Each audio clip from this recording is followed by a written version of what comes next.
And a very good evening to you. Welcome to West Oakland, Raimondi Park, once again hosting Ballers Baseball on 860 AM. The Answer. I'm Tyler Peters, and it's great to be with you. Nevada Cullen still on assignment. It's the 70th game of the season. It's a lot of games. We have 27 more, including tonight. The Ballers currently sitting atop the Pioneer League, not only on overall record, but first in the second half as well. They are 53-16 and 16-5 in the second half. The Yuba Sutter High Wheelers, who have lost the previous 8 in a row to this team, are now 37-32. They have also dropped to 8-13 in the second half. And currently, depending on how you want to look at it, are either tied for 10th or tied for last with that record in the second half. They are, however, just 1.5 games off of the overall mark, and that is a mark which may well come into play, because right now, with the Vibes, or not the Vibes, excuse me, with the Paddleheads and the Ballers as the two teams occupying the 2 playoff spots, it is both teams in Idaho who are making the playoffs in the second half. The Chuckers and the Hawks have the 3rd and 4th best records respectively, and they would be your 2 playoff teams right now if the season ended today. But still a long way to go. We have 4 more weeks of Ballers baseball. Here is the lineup for the Yuba Sutter High Wheelers today. Welcome back. Parker Cadu, the second baseman, will lead things off. River Orsak in left field, bats second. Evan Berkey, the DH, hits third. Cuba Bess, the first baseman, hits fourth. Bobby Leday is the shortstop. He bats fifth. Cooper Hext is back in the lineup in right field. Mike Campagna, the catcher, will hit seventh. Kirkland Banks, the third baseman, is also back in the lineup at third. Randy Flores, the center fielder, bats ninth with Nate Madej on the mound. Now, Cadu was hurt. He was day-to-day, not on the IL. However, Hext and Banks were both ejected.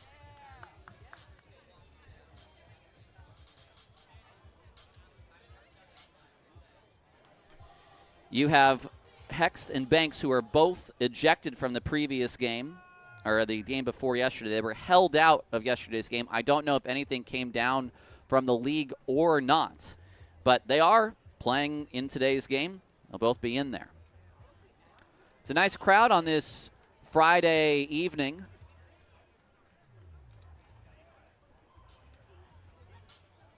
It's Filipino Heritage Night. And we are going to have the Ballers starting lineup from our announcer, Tarek.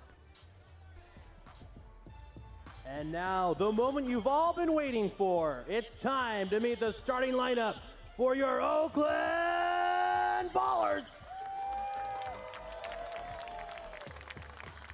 Taking the field with the Ballers will be the Alameda Girls Softball Association. Leading off the shortstop, number 3, Tremaine Cobb.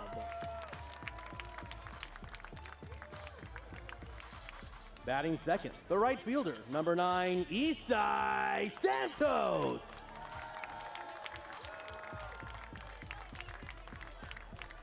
Batting third, the third baseman, number 23, Nick Leahy.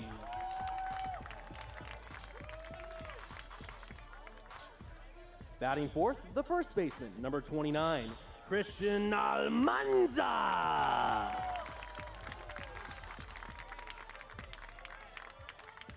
Batting fifth, the second baseman, number 4, Danny Harris.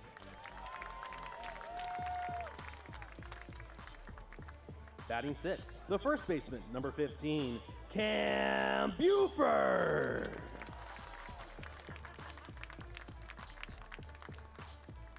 Batting seventh, the catcher, number 2, Tyler Lozano.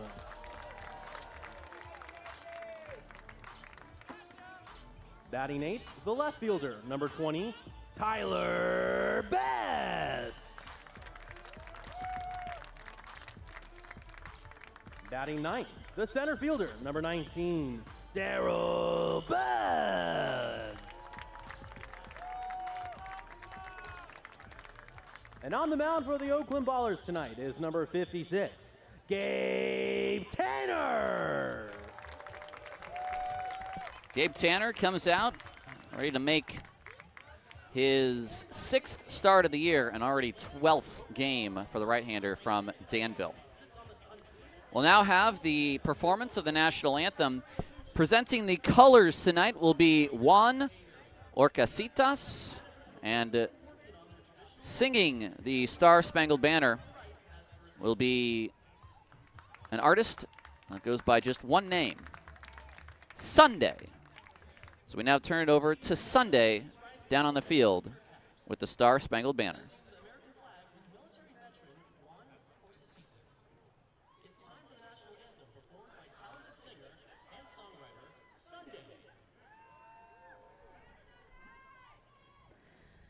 Oh, say, can you see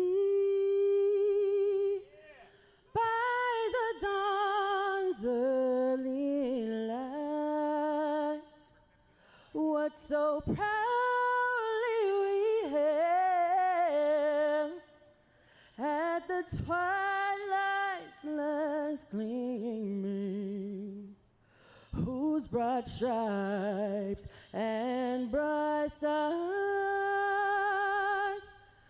through the perilous fight o'er the ramparts we watched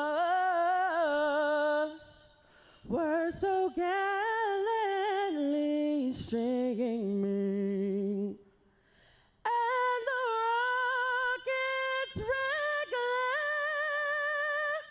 the bombs bursting in air, gave proof through the night that our flag was still there.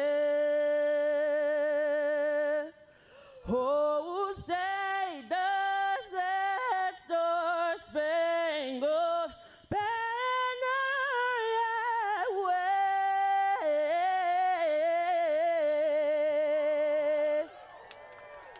Oh, the land of the free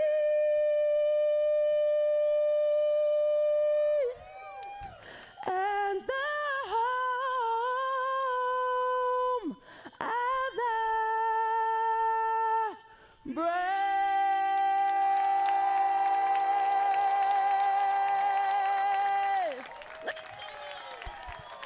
That was the artist Sunday, who, if you were not watching our Flow stream, I would have to describe it as a one-piece themed football jersey.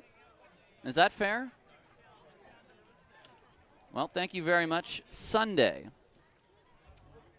Well, the Yuba Sutter High Wheelers are trying to figure out what they can do against Oakland. Yuba won the first game of the series in Marysville last week, and then have since dropped every other game in this series. So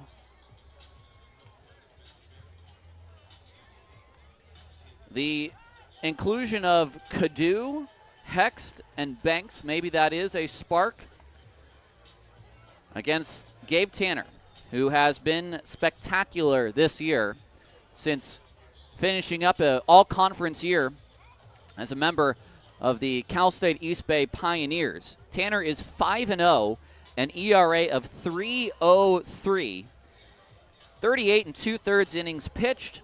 He's allowed 17 walks and 42 hits, struck out 27 batters in that time. Opposing hitters hitting .288 against him. His ERA is not a qualified ERA, but among all active pitchers, it is third lowest on the squad. His defense, it's Best in left, Bugs in center, Santos in right. Leahy at third, Cobb at short, Harris at second, and Buford at first, with Lozano behind the plate. One transaction to tell you about. Andrew Silva is no longer part of the ball club after making his pro debut last night. He is released. We welcome back Nick Leahy, who, as we expected, was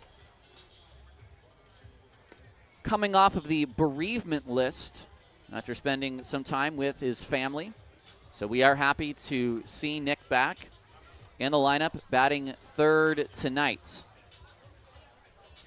Your umpires for tonight, it's Alan Walker behind home, Grant Myers at third, and no Ricardo Rodriguez, it's Bill Shortridge who will be at third. So in steps Cadu, a new leadoff hitter tonight, and you want to change things up, so the High Wheelers going with the alternate black jerseys against Oakland's creams.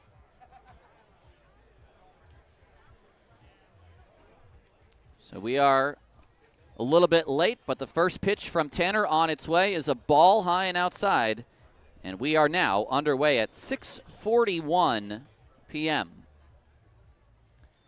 Tanner from the windup. The next pitch is swung on and fouled back. Cadu, which is spelled C-O-D-D-O-U, 318 this year, 6 home runs, 43 driven in. The 1-1 pitch is just outside. It's 2-1. A 67-degree first pitch on this Friday evening. 2-1 on its way. Cadu pops this up on the infield. Cobb behind second. He's there to make the catch, and that's how this ball game gets underway. A P6 off the bat of the Yuba second baseman. Last night's victory, an 11-4 quote-unquote blowout, and even though a score like that is not uncommon in this league, it is a score that is uncommon among these two teams. Here is River Orsak. First pitch to Orsak is swung on and missed, chased way above the zone. It's 0-1.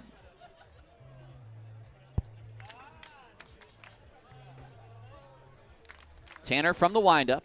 The 0-1 pitch is a ground ball down the third base line. Fair past the dive of Leahy. It could be extra bases for Orsak. Putting up the hands in left field is best. It slipped underneath the chain link fence. It'll be a ground rule double for River Orsak. And a man in scoring position with one away for the High Wheelers. That'll bring up a man who's done a lot of damage. It's Evan Berkey. He has 4 hits and 12 at-bats this series, and all 4 of those hits have been home runs. He is today's designated hitter with the inclusion of Cadu back in the lineup.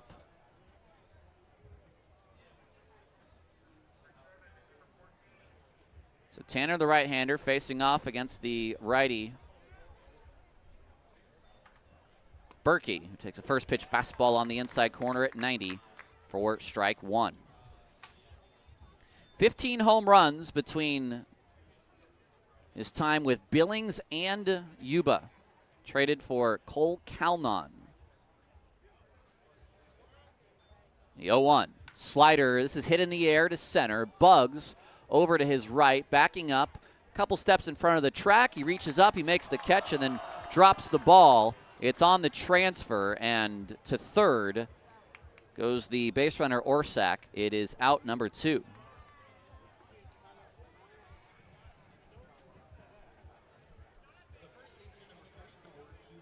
So 2 away now for Cuba Bess. No score, a runner at third, just underway here in the top of the first.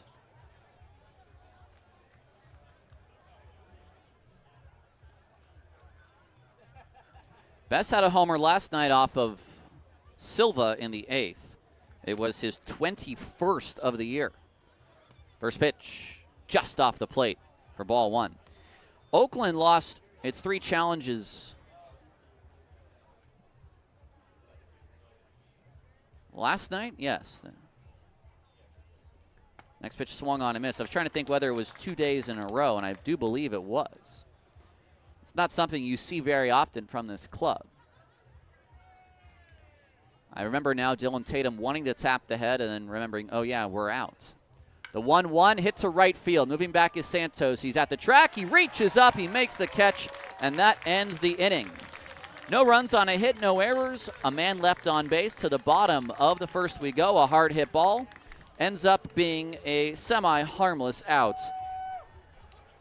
Batters or ballers to bat next. On the other side, we'll take a break on 860 AM. The Answer.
Bottom of the first, no score from Raimondi Park in West Oakland. We heard the order for the ballers earlier from our public address announcer, Tarek. So we'll see Cobb, Santos, and Leahy against Nate Madej. Madej is spelled M-A-D-E-J. He makes his second start against the ballers this season. He faced them once last year as a member of the Great Falls Voyagers. On the season for Madej between both clubs, Great Falls and Yuba, he is 1-4 with a 9.95 ERA. He's walked 51 batters and struck out 37 in 44 1/3 innings. With Yuba, the ERA is much better, 5.90, a 1-2 record. He'll face Tremaine Cobb, who it's hard to say slumping at 323, but he's moved down the team leaders list just slightly. The lefty's first pitch to Cobb is high and away at 86. It's ball one. 87 hits, that leads the club. 6 home runs, 16 doubles, 37 driven in. The 1-0 to Tremaine, takes inside that time on like a maybe cutter or slider from Madej. It's 2-0. Madej steps back into his windup, and now the pitch is a strike on the inside corner, 2-1. One of the few times that we can say the umpire is actually blue. So Alan Walker is sporting the blue shirt today. Next pitch is a breaking ball on the inside for strike 2. We say blue quite often. Everybody's usually in these sort of black windbreakers, but Alan Walker in the blue today. The 2-2 on its way to Cobb. He swings. It's a high chopper to Banks at third. His throw across the diamond is a little bit wide, but keeping his foot on the bag is best for the first out of the bottom of the first. Now that'll bring up Isai Santos. A career-high 3 home runs yesterday for Santos. Brought in 5 and scored 4 times. 274 for Santos. 9 home runs, 31 RBI. Here's the first pitch from Madej. Up and in with the fastball. It's 1-0. A lot of his family was here. I asked Isai who was here. He said his father, his brother came up from San Diego, and other members of the friends and family section. 1-0. It's a strike on the outside corner. 1-1. It's a lefty-lefty matchup. No score here in the bottom of the first. Base is empty, 1 away. Madej's wind up. Now his pitch is a breaking ball down and away. It's 2-1. With the lefty on the mound today, there are only 2 members of the batting order who are left-handed hitters. It's Santos and Almanza, who both had big games yesterday. The 2-1 to Isai. He takes off the plate, 3-1. So far, according to TrackMan, Alan Walker has been perfect today. And he usually has a pretty good zone, I will say. It's a 3-1 to Santos. Madej to the dish, and it's way outside in the dirt. It's ball 4. And as he does, Isai draws another walk. It's his 35th of the year. That is second most on the team. And for a guy who only has 44 starts in, what is this, the 70th game, you can sort of project that out to say maybe he should be leading this squad. Welcome back to Nick Leahy. Nick at 285, 11 home runs, 36 driven in. Madej will throw over, and back to the bag is Santos. That's maybe the B move from Madej, who sort of made an emphatic throw to first, although a quick one. He set at the chest. The pitch to Leahy is a fastball high.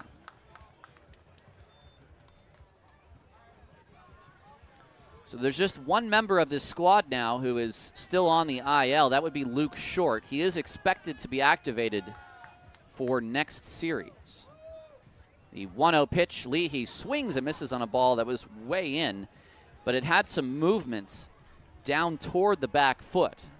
So I think a little fooled that time. It's 1-1.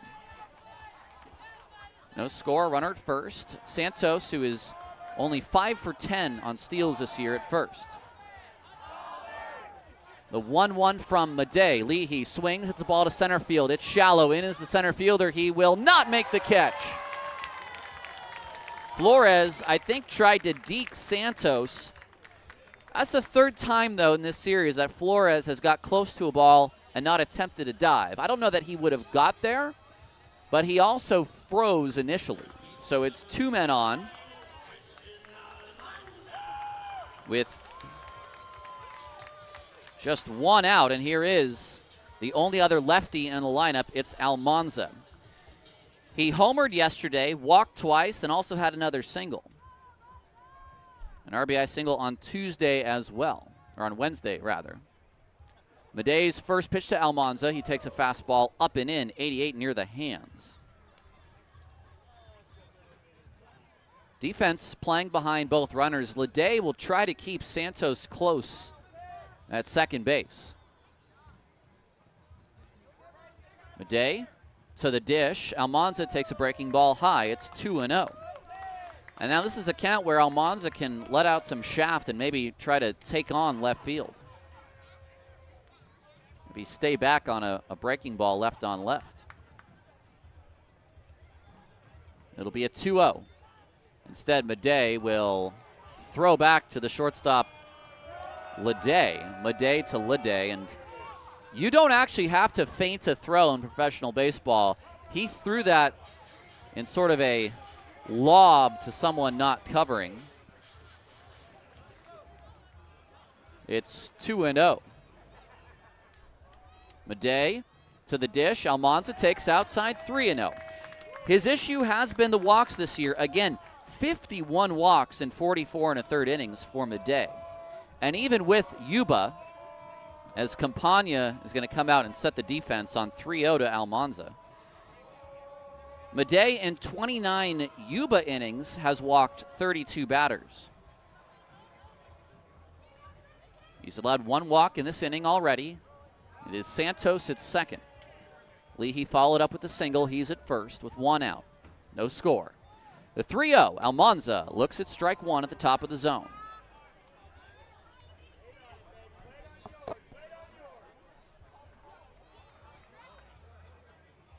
Banks is in at third. If he were to get a soft ground ball, he might think about stepping on third and throwing across the diamond. 3-1 to Almanza. He will take strike 2 at the bottom of the zone. So he's watched 5 pitches in this at bat, 3 balls and then 2 strikes. Interesting to see whether the runners go. They do not. The pitch is outside. A big breaking ball that floated outside, and they're loaded with 1 out for Danny Harris.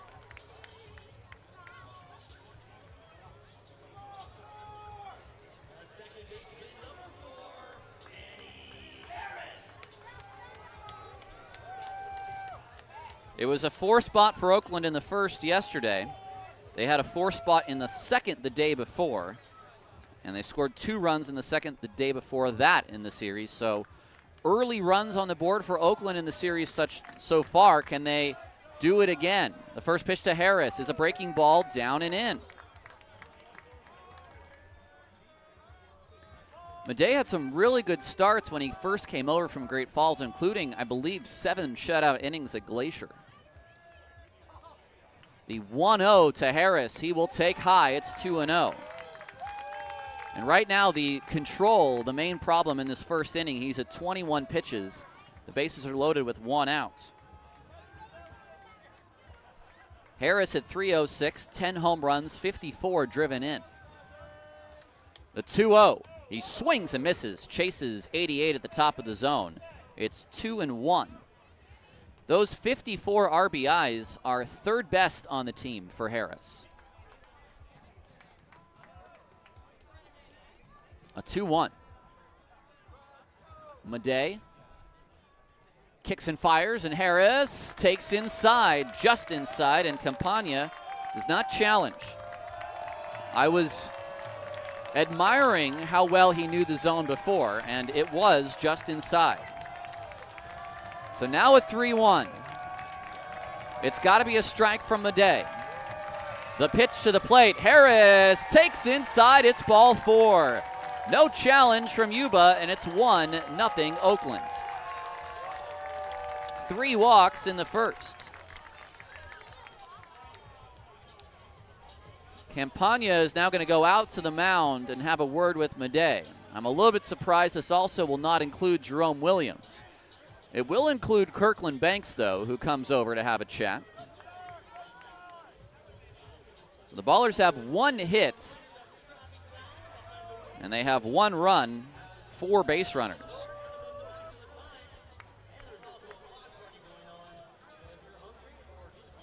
Once again, an early lead.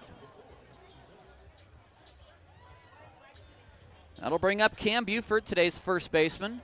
Christian Almanza getting a half day off at DH.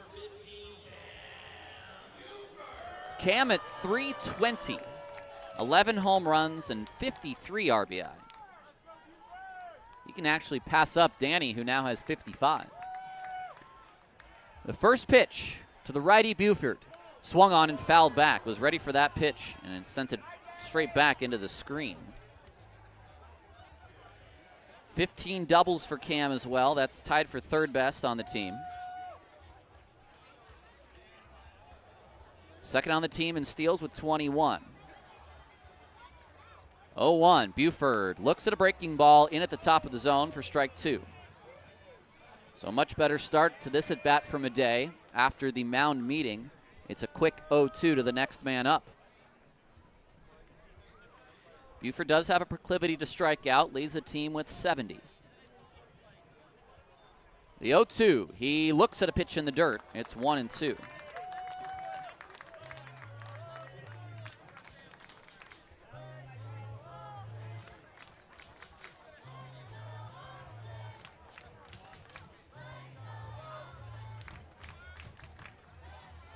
Madej is set. All 3 base runners take their lead. The pitch is swung on and slapped down the right field line, out of play.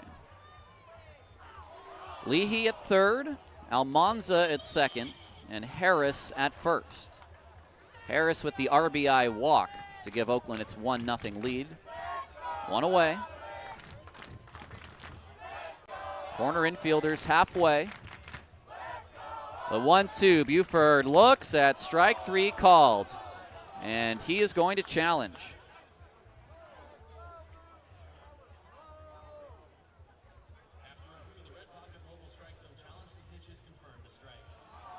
So he is gone looking. 2 outs in the inning for Tyler Lozano.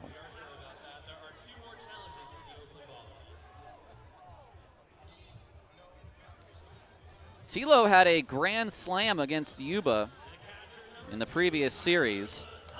He's hitting .283, 5 home runs, and 23 driven in. Offensive numbers that I think are all better than he had last year on the season. The first pitch, Lozano swings, hits it down the line, but that is going to slice foul. Lozano last year, in 48 games, had a .231 batting average with 4 home runs and 27 driven in. So he's batting better. He has more home runs, and he's 4 away from his RBI total and about 60 fewer at-bats. The 0-1. Madej throws, and it's fouled back by Lozano.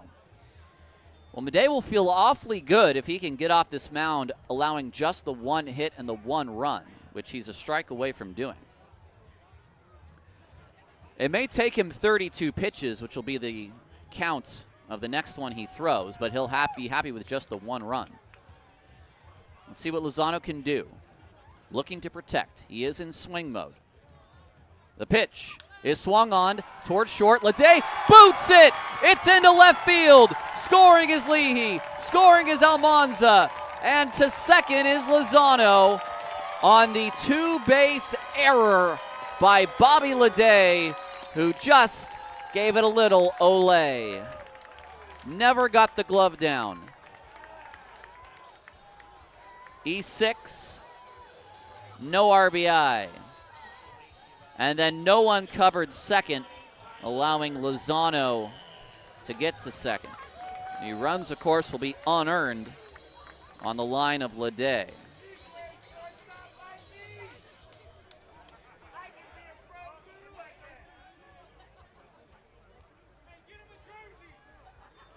First pitch to Tyler Best is a breaking ball in for strike 1. It's 3-0 Oakland on just 1 hit in the inning.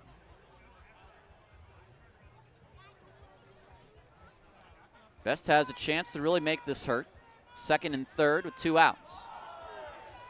The 0-1, high and away. It's ball 1. Best in his Oakland return is 2 for his first 9. He's walked 3 times. Does not have an RBI yet. Still looking for that first pro home run as well at the Pioneer League level. The next pitch, a big breaking ball, comes inside on Best, and it's 2-1. Well, Womble had to throw a lot of pitches yesterday. It was 41 after the first inning. Madej right now about to throw number 36. The 2-1. Best looks at a fastball on the inside for strike 2. It's a nice location by Madej. Well, he thought he was out of the inning on the ground ball. Now looking for strike 3 against Tyler Best. The 2-2, Best takes high, 3-2.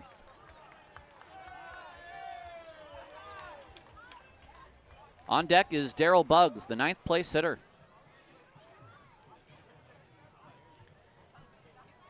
It was 9 men sent to the plate yesterday in the first for Oakland. It's so far 8 today. The 3-2 pitch, Best looks at strike 3 called. A big breaking ball that spun into the top of the zone, and the inning is over. Madej does K2 in the inning, but it's 3 runs for Oakland. 1 on the RBI walk and 2 come in on the E6. 3 runs on just 1 hit, 1 error, and 2 men left on base. We head to the second, 3-0 Oakland on 860 AM The Answer.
Welcome back to Ballers Baseball here on 860 AM. The Answer. I'm Tyler Peterson, throwing bark cars out of the stands. And if you are here and you would like a bark car, if you're listening to the radio, let me know, and I will throw you one extra. Paul yesterday was listening to me on the airwaves and let me know that he was listening and got a bark car. I will open that up again to anyone who is actively listening on the radio in the ballpark. And I do know that it is 1-to-1. As soon as I talk, you hear it. I am not on a delay whatsoever, which is frightening for my career. Here is Bobby Leday. The first pitch to him fouled off. Tanner from the windup. The next one is fouled back. It's 0-2. Gabe Tanner just needed 11 pitches in that second inning, or excuse me, in that first inning to get out of the frame. He now leads 3-0 here in the second. The 0-2 pitch, Tanner to the plate. Fastball is hit into the air. It's shallow and left. Out is Cobb. In is the left fielder. He makes the catch. Tyler Best is there calling off Cobb for out number one. That'll bring up Cooper Hext. Well, the bingo card so far has outs to the 6, 7, 8, and 9 positions on fly balls, which is interesting. To no one but myself, probably. Hext is the right fielder. 324, 13 home runs, 64 RBI, and the first pitch is fouled away.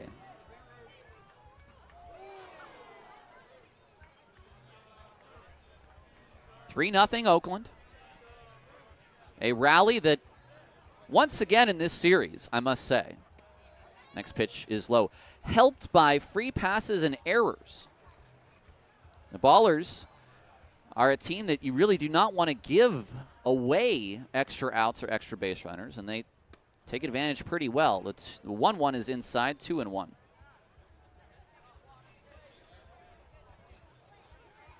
So the 2 walks, and then the error. One was an RBI walk, and one was a 2-run error. The 2-1 to Hex is popped up into shallow left field again. Best over, and he will make the catch on the side of his body.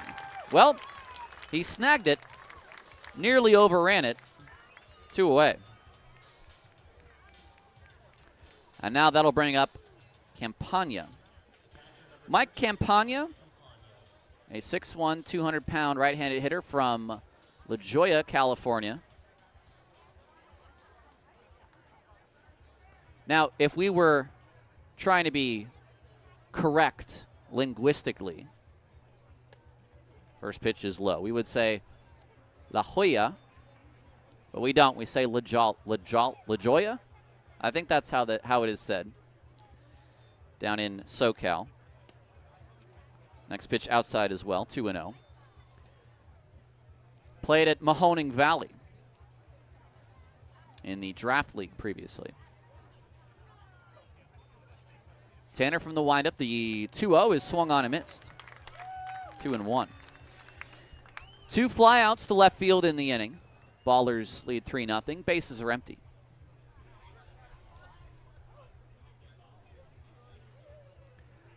From the windup, Tanner to the dish. Swung on, broken bat. Ground ball to Harris. His throw to first is in time.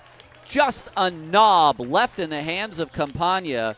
It's 1-2-3 here in the second, and we move on to the bottom of inning 2 on 860 AM. The Answer, it's 3-0 Oakland.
It's the bottom of the second, and the very last man in the order to lead it off for Oakland.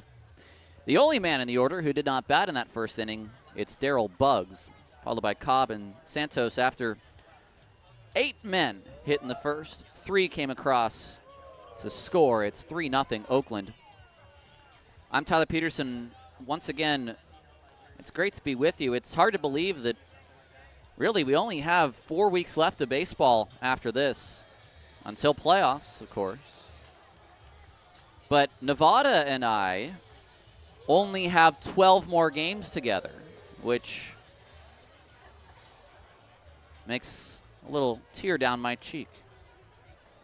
Nevada is not with me this week. He's on assignment. He'll be back next week, and he'll have 6 games for you on the last flight of the regular season for this club. They will go back to Colorado Springs to take on a Vibes team that is trying to make a move. Of course, it doesn't seem like any team is trying to make a move right now in this second half. First pitch to Buggs, hit out to center field. Shallow in is Flores, and it's going to be the second baseman, Cadu, that will make the catch over his body. It is out number 1 on 1 pitch. If you look at the first non-playoff team, Idaho Falls is 11-9. And then the last place team in the second half is Yuba at 8-13. No one is really separating themselves, of course, other than Oakland and Missoula. First pitch to Cobb is a strike. And as things stand today, it would put Idaho Falls and Boise into the playoffs based on overall records. The 0-1, Cobb takes a pitch low, 1-1. Trey yesterday took a 1 for 5. That came after an 0 for 4 and a 0 for 4 previous. Just 1 hit in 13 at-bats in the series. Here he sends the ball to left field. Over is a center fielder. A left fielder back to the track, and making the catch is Orsak. We're out number 2. Gave it a pretty good ride, but just did not have the sound. And now that'll bring up Isai Santos.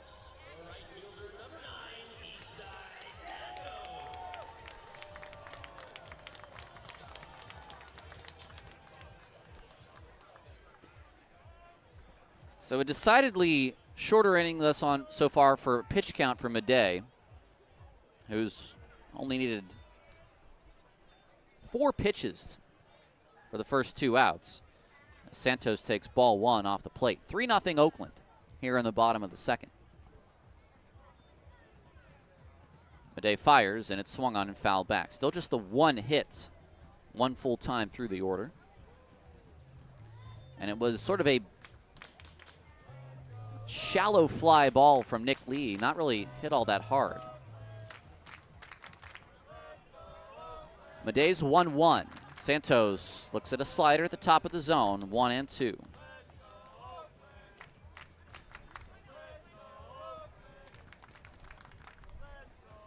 Santos uses his timeout. Madej confirms the 1-2 count with Alan Walker, and now Santos back in the box. Madej peers over the top of his glove, waits for the sign from Campagna. 5 left on the clock. Still waits, now begins his windup. The 1-2 on its way is way off the plate. May have timed himself out there. The old ice your own kicker. I don't know. Count evens up. A walk for Santos in the first. He scored a run. 2-2 on its way. He takes way outside, 3-2. He just gets on base, man. .406 his on-base percentage. The 3-2 now to Isai. Madej to the plate. It swung on and fouled back. Challenged him at 88. It was a well-spotted pitch on the outside. Would have been strike 3.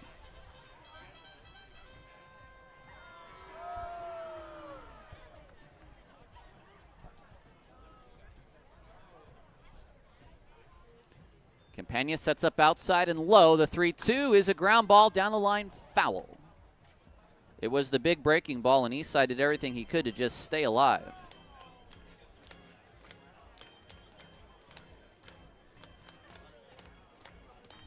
(3-0) Oakland in the second. Base is empty, 2 away. Can Santos start a 2-out rally? Another payoff. Madej's windup and the pitch.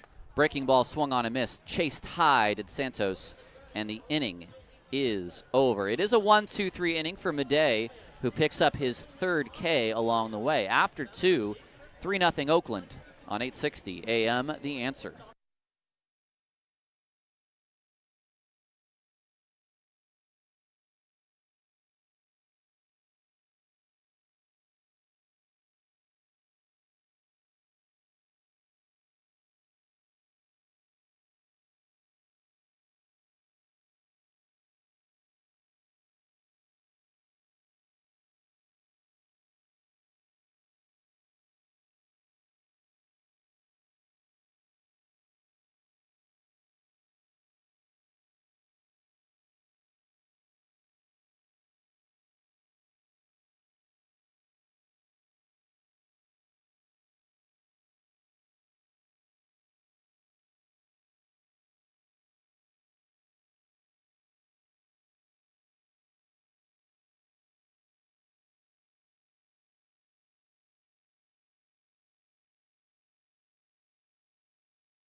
Welcome back to Ballers Baseball here on 860 AM The Answer. I'm Tyler Peterson. It is 3-0 Oakland here in the top of inning 3. Banks, Flores, and Cadu 8-9-1 against Tanner. I'd like to welcome you all into the YouTube chat.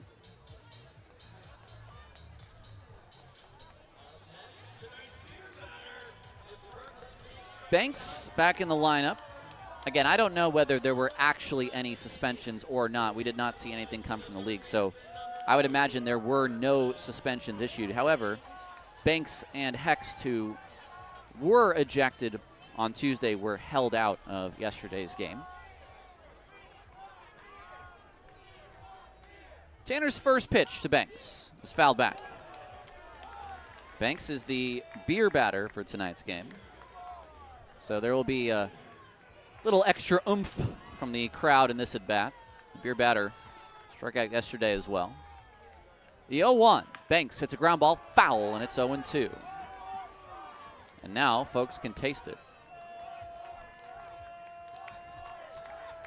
No strikeouts for Tanner thus far. And is not really a strikeout pitcher. At least so far this season with Oakland, who has 27 Ks in 40 innings. So that's a little bit over 6 per 9. It's an 0-2 pitch. Tanner fires, and it's in the dirt.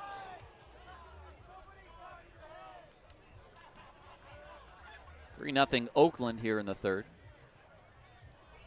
A win today, and Oakland would win this 6-game series. They've won the overall.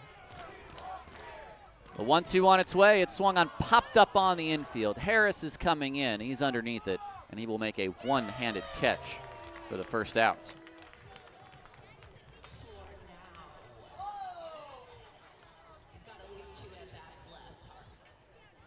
Randy Flores now. Flores, the center fielder.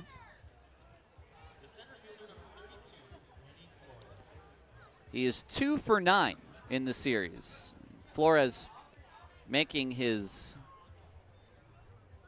debut as a high wheeler.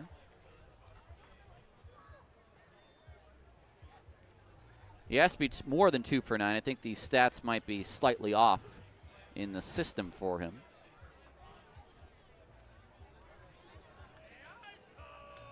Here's the 0-1. Flores takes inside 1-1.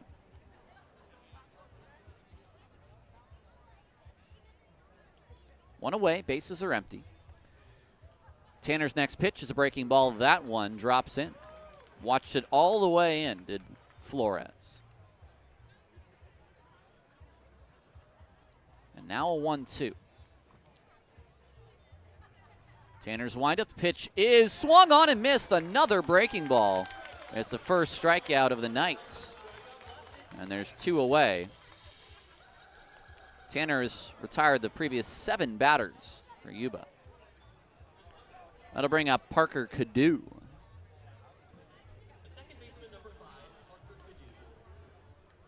Cadu popped out to Tremaine Cobb to begin the ball game.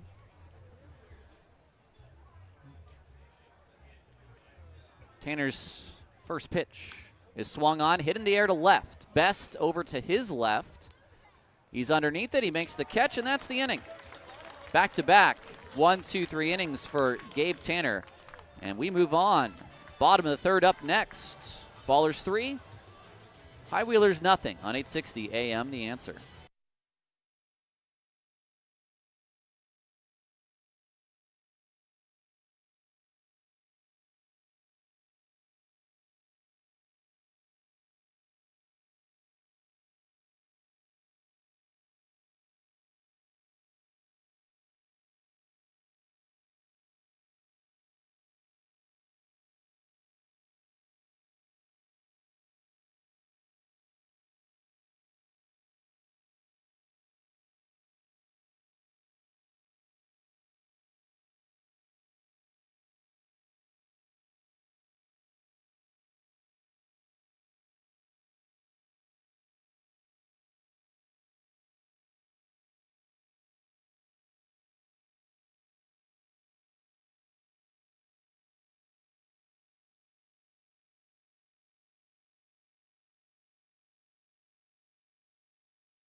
Welcome back to Ballers Baseball here on 860 AM, The Answer.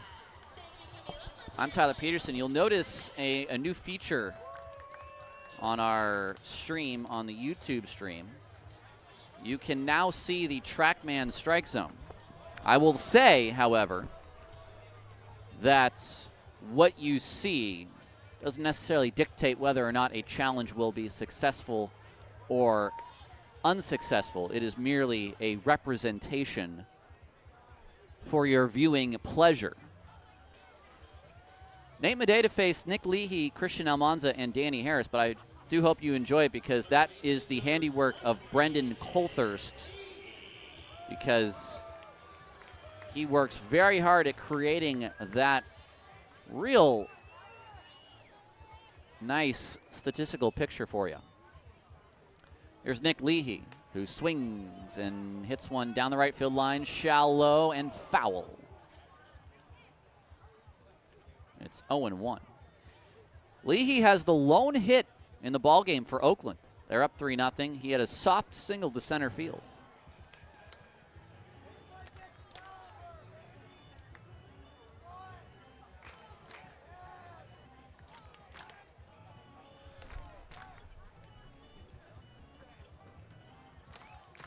Leahy finally now back in the box. He made a long trip down to first base. The 0-1. Swung on and fouled at the plate. It's 0-2.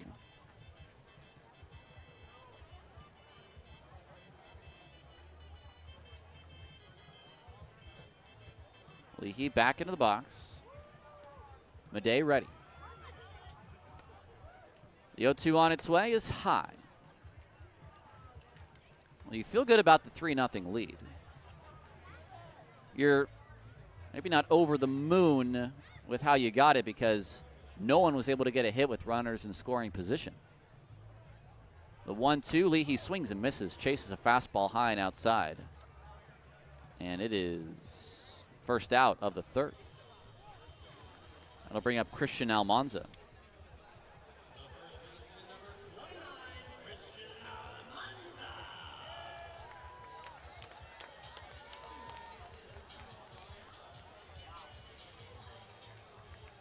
Almanza, a walk in the first. First pitch is a strike on the outside corner. Nicely placed by Madej. Well, I think he may have just set his watch for 15 minutes too late today, because the control has been really good from the second inning on, and now he spots an absolute perfect pitch on the outside corner. It's 0-2.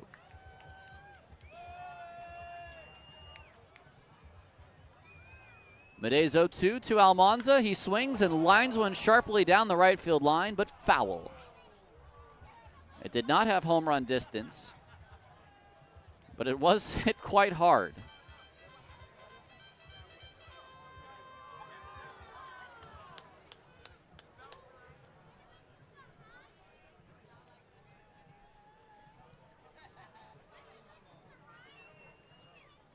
The 0-2 is outside. 1-2, the count. 3-0 Oakland.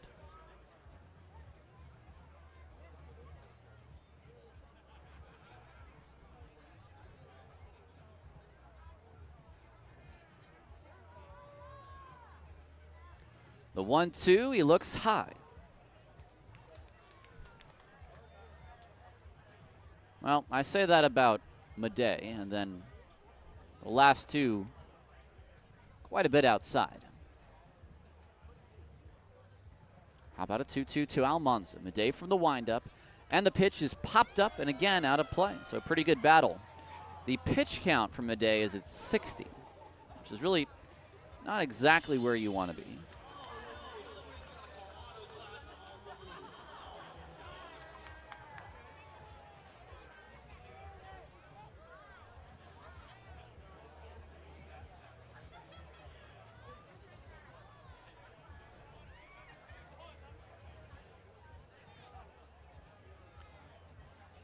Mike Campagna may have taken a piece of that backswing from Almanza, because he right now is taking a look and a little bit of inventory at that left hand.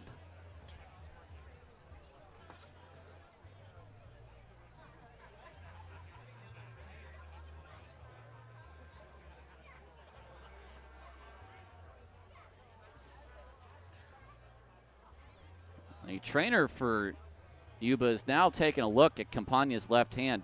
Ben, do we have a replay at all that shows what happened? Was it the backswing from Almanza?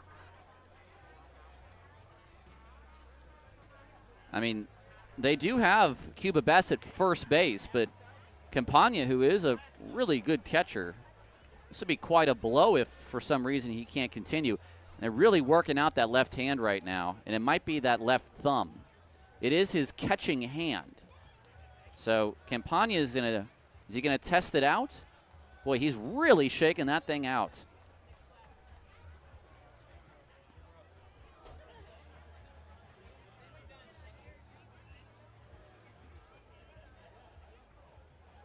All right, 2-2. Madej from the windup.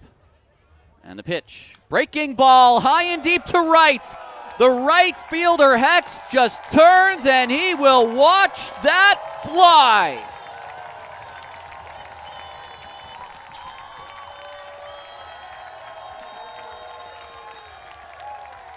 A breaking ball down and in, and it might have hung a bit to Almanza. Yeah.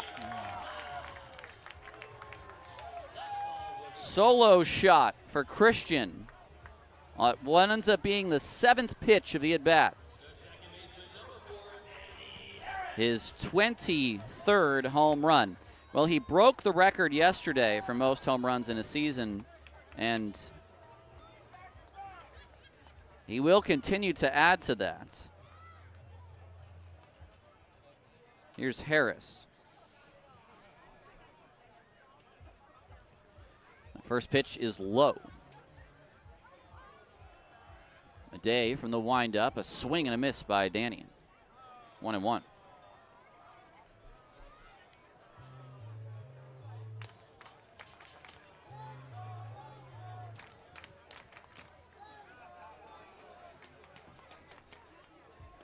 Next pitch to Harris, a big breaking ball. And that's strike 2 at the bottom of the zone. 4-0 Oakland here in the third. Campagna sets up outside. The pitch comes in and bounces at the plate. It's 2-2.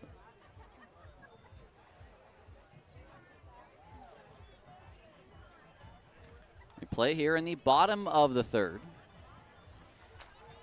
These games have all been a little long, and the longer innings usually come when Oakland is at bat.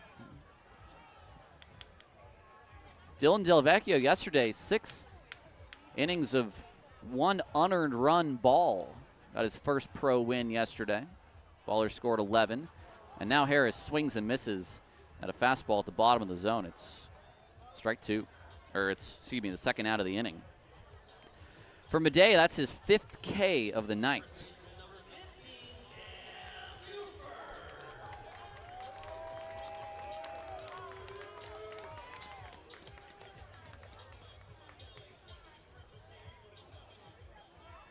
Buford, 2 outs, bases are empty in the third. Struck out looking in his first at bat, tried to challenge. First pitch is hit high in the air to left field. It's going to be the left fielder, Orsak, that puts it away for out number 3. 1 run on 1 hit, no errors, none left on base. That 1 run was a solo shot by Christian Almanza, number 23 on the year. We head to the 4th. It's 4-0 Oakland on 860 AM, The Answer.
Your line score through 3, it's no runs on 1 hit and no errors. There's going to be 1 error for the Yuba Sutter High Wheelers. It's 4 runs on 2 hits and no errors for the Oakland Ballers.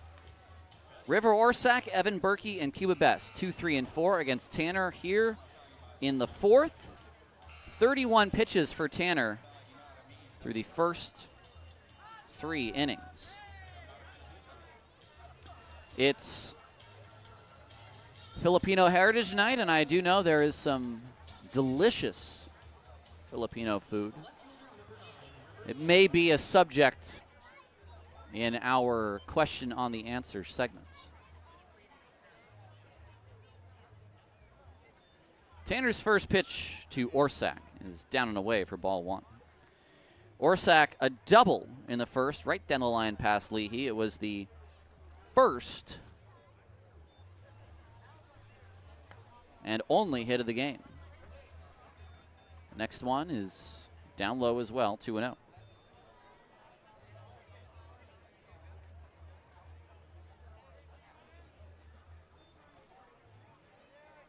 On its way is a called strike, and challenging is Orsak. It's an interesting call on 2-0. It's overturned to a ball, though, and Orsak gets it correct. The Butts family wants to know full spread social media post for Almanza breaking the home run record and Butts breaking the franchise win record. Crickets, that's not true. We did a whole video for Reed, in fact. So there was a whole video for Reed that was put up. I think Almanza just got the graphic. If memory serves me right. Orsak to left. Beck is best. That's gone. And the High Wheelers are on the board. So Orsak, a double and a home run.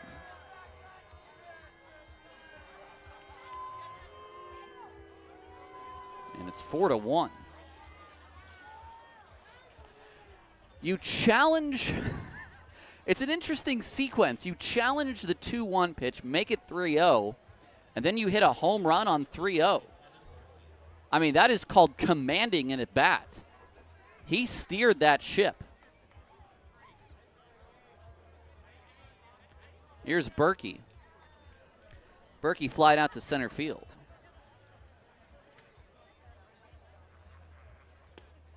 First pitch is a called strike on the inside.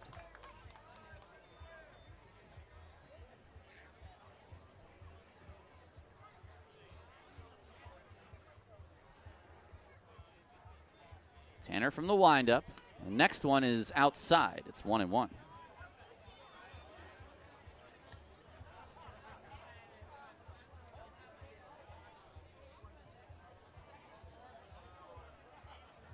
The 1-1 is fouled back. And no outs in the inning. The solo home run by Orsak is leading it off.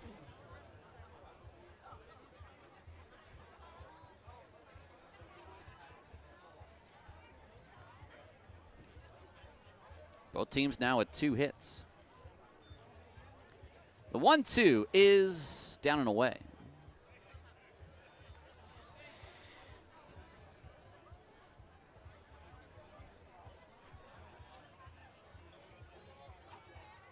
Tanner into his windup. 2-2 popped up. Cobb coming in. This is a very shallow pop-up. He will make the catch for out number 1 here in inning 4.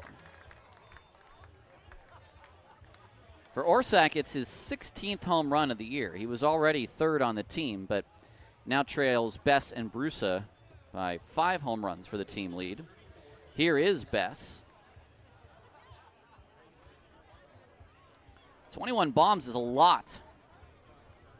And I'm trying to think how many last year Gonzalez had for YOLO. First pitch is swung on and missed. I think he was their team leader. Maybe Leday was the team leader in home runs. Gonzalez might have been their most dangerous hitter. 0-1 is high and away. I mean, he really had a venomous swing. He and Blackford. How can you forget about the shortstop, whose name I forgot? This pitch is swung on and fouled back. How can you forget about him? Well, I have, apparently. Somebody has to help me.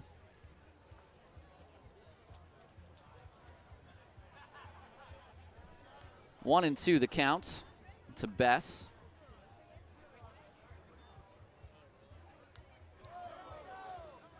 Next pitch is fouled back.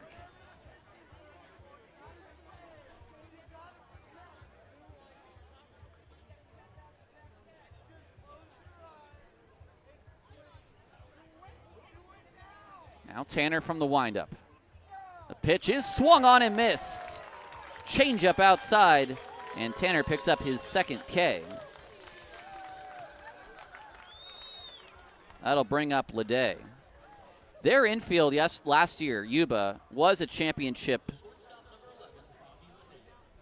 infield, excuse me. You had Gonzalez, Blackford, Leday, and the first pitch is swung on and missed.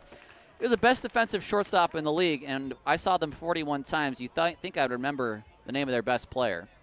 Braylon Marine. There it is. The train has just entered the station. The 0-1. A high drive to left. Best parallel to the track. Comes in a few steps. Makes the catch. And the inning is over. It's a run on a hit. No errors. And no runs left on base. And, oh, all right, the Butts family found the video. Yes, listen, I'm the biggest Reed guy here. We'll take a break. We'll come back. It's 4-1 Oakland, or 4-2 Oakland. 4-1, Oakland. Someone give me the right score. Thank you. On 860 AM, The Answer.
Welcome back to Oakland baseball here on 860 AM. The Answer.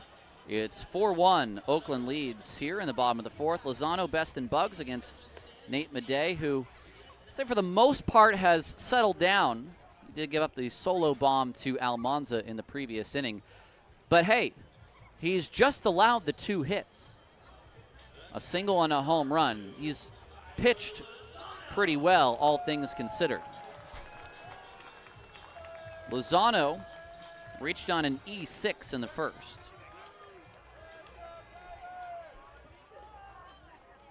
Two runs scored on the ball he hits. First pitch, a high chopper. Madej on the backhand.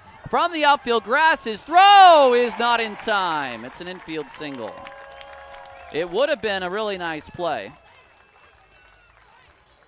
So Lozano is on via the infield single. He has a handful of those this year.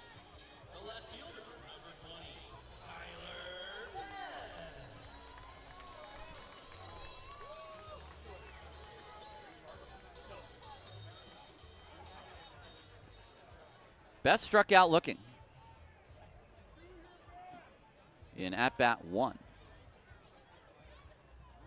First pitch, half swing, and are they going to appeal the swing? No swing. Campagna looked like he wanted to appeal the pitch, but it's a ball. So no challenge. The appeal is denied. It's 1-0. 1-0 to Best.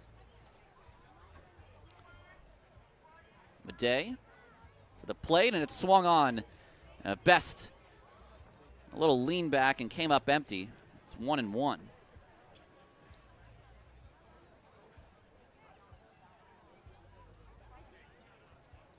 The third hit for Oakland comes in the form of an infield single.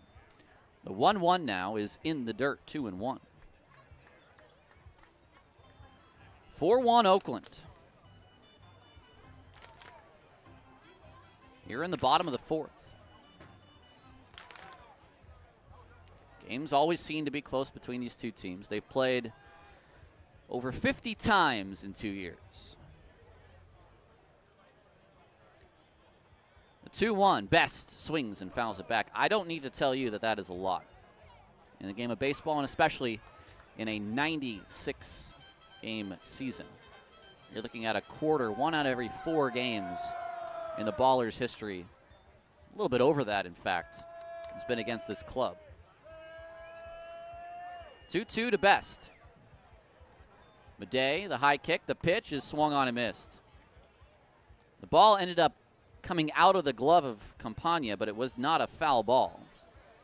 And the first out of the fourth is recorded. 6 Ks for Madej. You can't say he's had a bad game. It's just not true.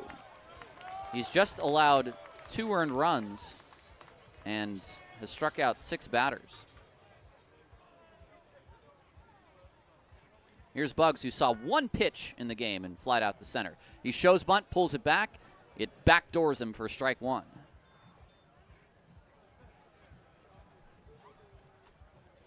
So that brought Banks scurrying in.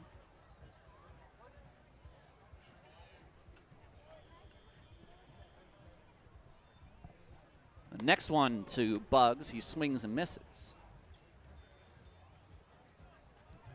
It's a quick 0-2 to Bugsy. Batting .247, 3 home runs, 16 RBI, tied for the franchise best mark of triples with 4. The 0-2, Bugs takes high and away. Peyton Harden had 4 triples last year. The Ballers, as a team this year, actually have 15, which kind of feels like a lot.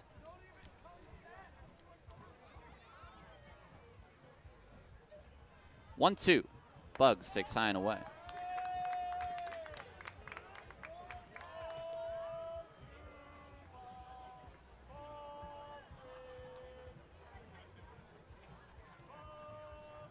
Two and two to Bugs. Lozano is at first. He has not really moved from his crouch. 2-2 on its way. Bugs takes high again. 0-2 to 3-2. Ballers lead 4-1 here in the bottom of the 4th. A man on, a man out. Would not be half surprised to see a throw over on 3-2, just to make sure Tilo's not going first move. Madej to the dish. It's way inside. It's ball 4. Lozano was not moving on the play. It's the first walk Madej has allowed since the Harris walk that brought in a run in the 1st. And now it's 79 pitches. I think is another base runner away from potentially bringing in. Here comes Billy Horton out of the dugout. This is a strategy meeting. This is not a pep talk per se from the pitching coach. And this is not to get someone ready. This is pure strategy from Billy Horton. It's a one-way conversation as well from the manager to his pitcher. And it is short. Horton departs. Campagna, a few parting words to Madej before the Cobb at bat. Trey is 1 for 14 in the series.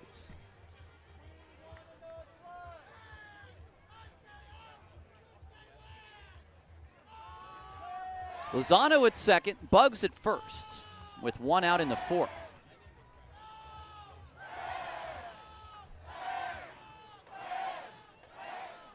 Madej's first pitch to Cobb. He takes a strike at the knees. It's 0-1.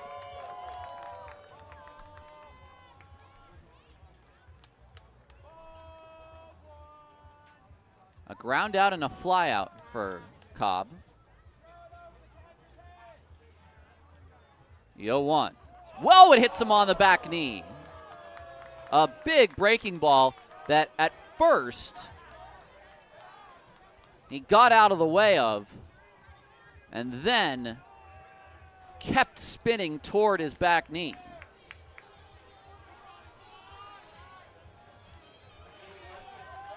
They're loaded for Santos.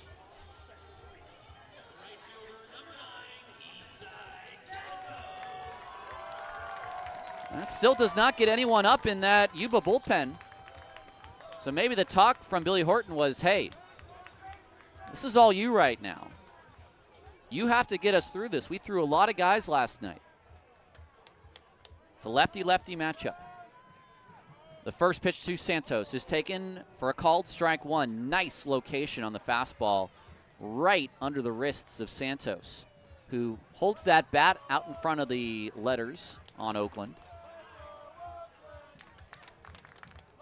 The 0-1. Madej's kick and pitch. Breaking ball hit down the line. Fair! Over the bag.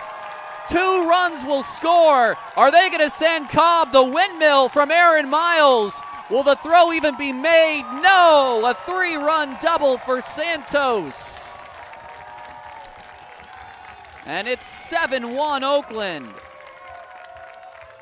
Bases loaded, no more.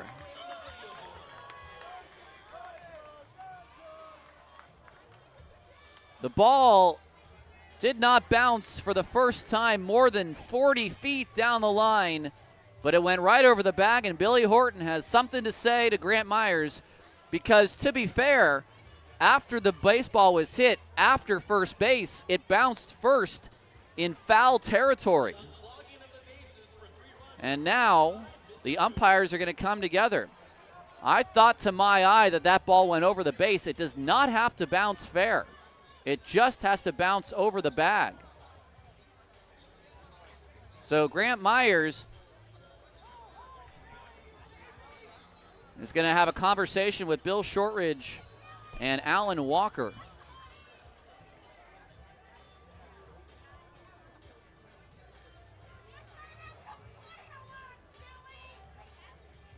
Oh, actually, what are they going to send a runner back? What are they doing? I don't know what the point was. Oh, he was pointing fair.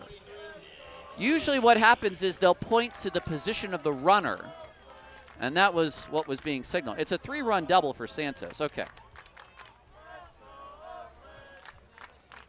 Leahy swings and fouls it away. It's strike one.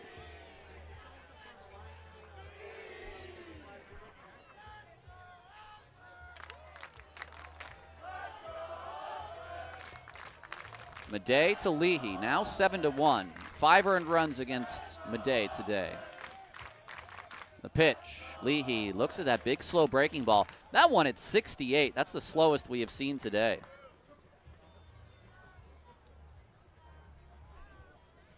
It's a 2-hit inning for Oakland. They had 1 in the first, 1 in the third, and now 2 here in the fourth. The 0-2, Leahy, a ground ball back to Madej. He has Santos caught, and now the throw will go to first. And Madej opted for the sure out, but he had Santos dead to rights. So Isai is able to get back, and Leahy grounds out 1-3.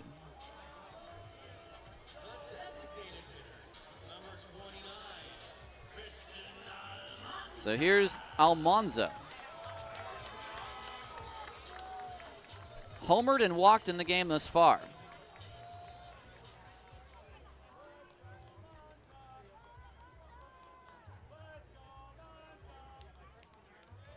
The first pitch, Almanza swings and misses.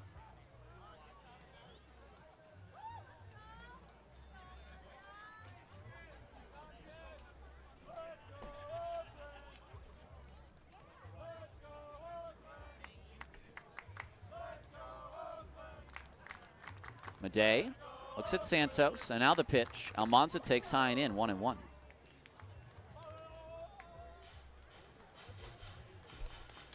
He's really torched Yuba these last 10 games.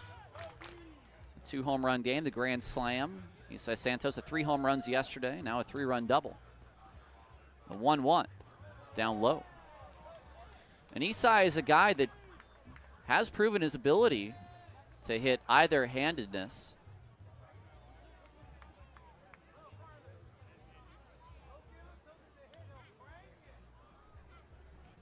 A 2-1. A pitch, Almanza takes high.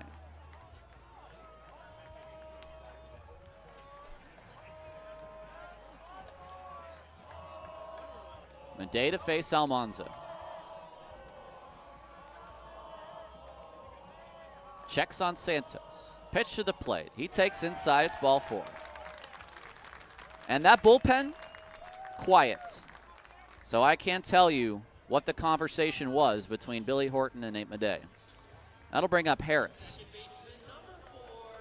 However, Madej is now at 91 pitches. So there may not be much left in the tank. This is the 8th hitter of the inning. 7-1 Oakland, a 3 spot here in the 4th. The first pitch, instead of spin and a throw back, a decent attempt back in time is Santos. That was a timing play with Cadu. And that might just be a sign from Campagna. Maybe he just drops the glove. If the palm is down, when Madej comes set, it's 1-2 spin. The first pitch is down and in. 1-0. Not a bad attempt at all. I've seen some good ones, and that was a good one. 7 runs on 4 hits for Oakland.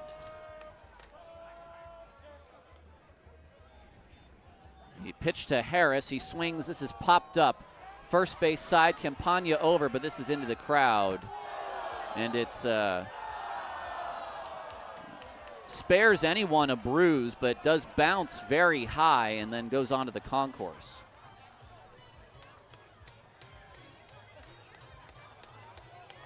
It's 1-1. I do see a football jersey. I'm trying. That's not a Raiders jersey. I don't know what that is. Is that a Saints jersey? Gentleman in the crowd. The Raiders did play last night, to my surprise. A 23-23 tie. Next pitch is inside. Geno Smith against his former team, the Seattle Seahawks.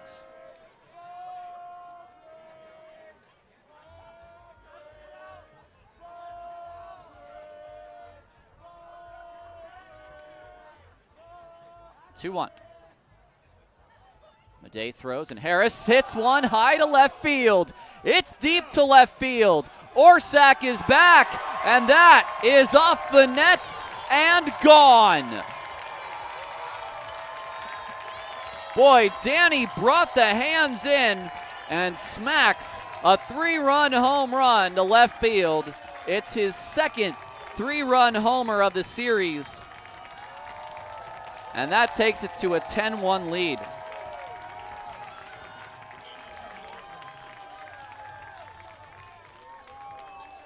And now somebody starts to warm for Yuba.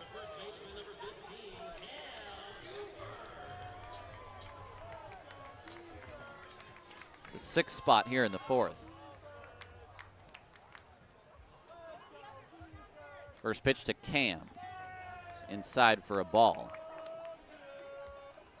3-run home run for Harris. It's his 4th RBI of the week. Oh, it's a Marshawn Lynch Cal jersey.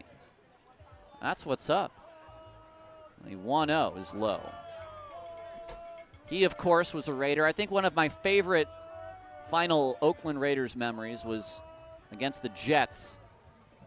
They were playing a song and showing the crowd, and then they showed Marshawn on the sideline just totally getting down to it. 2-0 is at the knees, 2-1.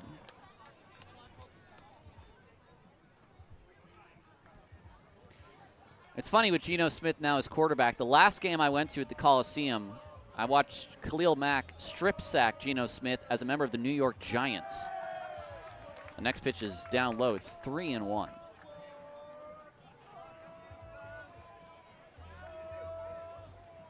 My feelings on Geno Smith as the new quarterback still up in the air, I will say that. 3-1 the count to Buford.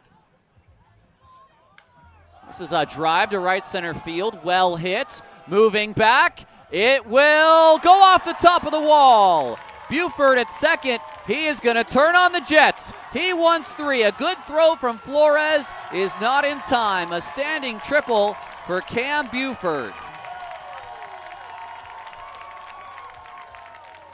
And in this inning, we have had a single, a double, a triple, and a home run.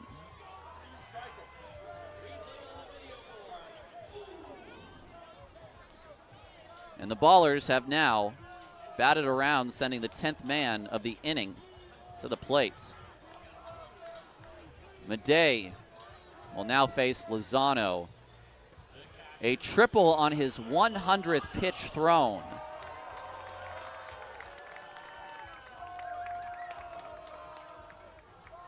Madej throws. Lozano looks at a strike on the outside.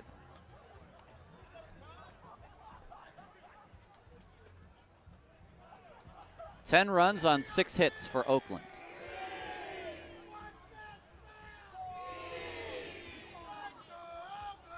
Madej throws. Lozano takes in the dirt. It's got to be a little bit of a sinking feeling. You lose 8 in a row. You head back out there, and In what could be a 9th loss in a row, you're down 9 in the 4th. It's just the reality of the situation. No other comments on it. So the next pitch is a strike on the inside, 1-2. Lozano takes time.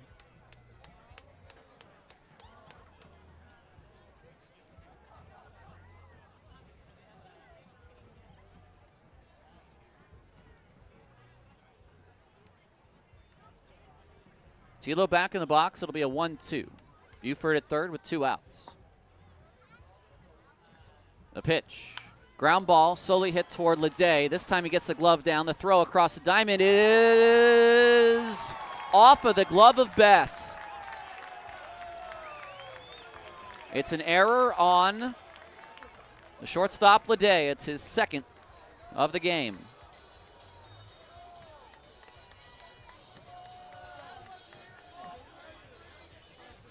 It's the 2nd time Lozano has reached on an E6. And that is an unearned run. And now Billy Horton comes over to check on Campagna again. Did he again get hit on a backswing? It'll be an unearned run. It's the 3rd unearned run on the line of Campagna today. So 3 of the 11 will be unearned. Campagna now working out the left foot. So he is getting beat up back there.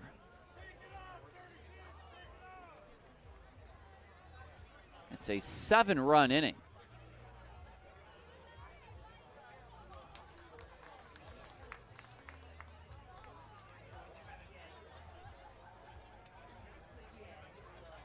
So Campagna looks like he's all right.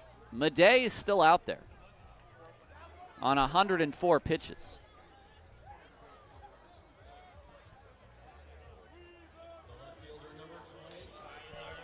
That'll bring up Best. Best has struck out twice against Madej. This may be Madej, excuse me. Madej and Leday are both out there. This may be Madej's last hitter. Here's the first pitch. It swung on and missed. Chased a high fastball.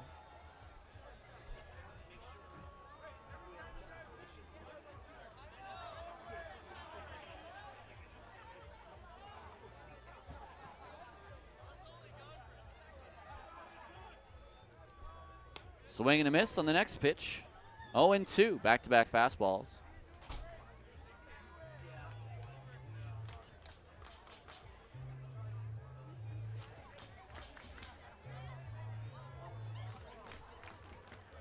Best into the box.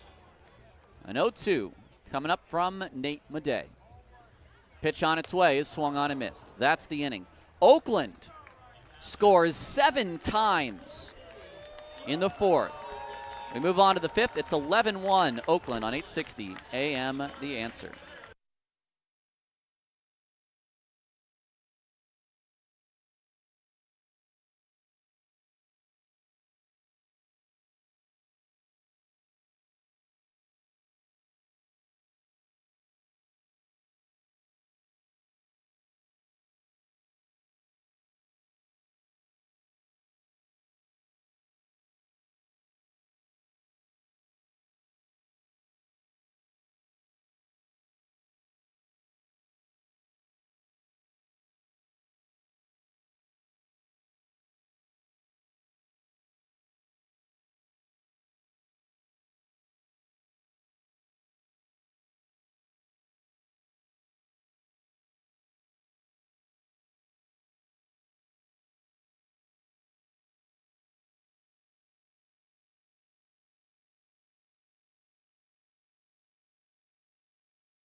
Welcome back to Ballers Baseball here on 860 AM The Answer. A 7 spot for Oakland in the 4th. And it is the 5th inning now. And 5th inning is our traditional question on the answer segment. We're going to double up segments today. First, I will attempt to, as I multitask, type into the chat as I talk. The question on the answer today is, what is your favorite Filipino dish? It is Filipino Heritage Night. As we also have another segment, which is our celebrity third inning. We're moving that to the 5th. Thank you, Vince. We were expecting someone from the Lumpia Company. We still expect them to come a little bit later. But for now, we have Dan Silvert from Dan Silvert Homes, a good sponsor of the Ballers, and a regular poster in our YouTube chat. Dan, how are you today? Good, thanks for having me. Let me answer that question real quick. Best Filipino dish, lumpia. Worst Filipino dish, balut. End of story. Okay. Next question. The next question is, are you a Bay Area native as myself? Yes, sir. Piedmont, Berkeley, Oakland. You're a St. Mary's high school kid, huh? Yes, I am a Panther. That's good knowledge. Thank First you. pitch to Hex is outside. Do you share that alumni status? I'm a Piedmont Highlander and a UCA Saggy. Well, I thought we were going to get along. The We can be 1-0 is a strike at the bottom of the zone. I was going to say that Olympia, of course, is right up at the top. Next Yes. after that, Pan Seats. Yes. And then I think maybe some Tapsalog or Lansalog as well. Well said. By the way, you're pushing 30. I'm about 200 years old, so I think we can let our alma maters be in Via. Can we be friends? We can be friends, and Excellent. I think I always beat Piedmont High in baseball anyway, so we're good. Good. Excellent. The 1-1 is outside the 2-1. Tanner's next pitch is popped Scott. up on the infield. It's Cobb backing up, and he will make a one-handed catch. Now, Dan, I think everyone will know you in the chat. There's Sully saying Dan the man. Thank you, Mr. Sullivan. And I do understand that along with some of the great promotions that we have with you, the rally towels and other things, you are actually hosting your own promotion here at Raimondi very soon. I am. I'm hosting about 60 friends and clients around the ballpark tomorrow afternoon, including Prescott. And this is my first year sponsoring the club, and I sure hope that it expands next year. First pitch is fouled back to Mike Campagna. It is strike one. Well, I will certainly say we could always use a sponsorship on the radio if you are so inclined. Absolutely. Campagna today is 0 for 1. Tanner has been very efficient in the pitches he has thrown. The next one is just a touch outside for ball one. Tyler, quick question. I Yes. was in the booth for that 7-spot, bottom 4. Can I Yes. count that in my season-long plus-minus or no because I was not on the air? I want to know, you did also appear on the air in Marysville. What was your plus-minus from that game? I was in the booth for the back-to-back Tatum and Helmick homers. They answered bottom of the 5th, so I was +1 on Sunday. I think I was -1. I'm even on the season so far. Okay, the 2-1 on its way is a touch low.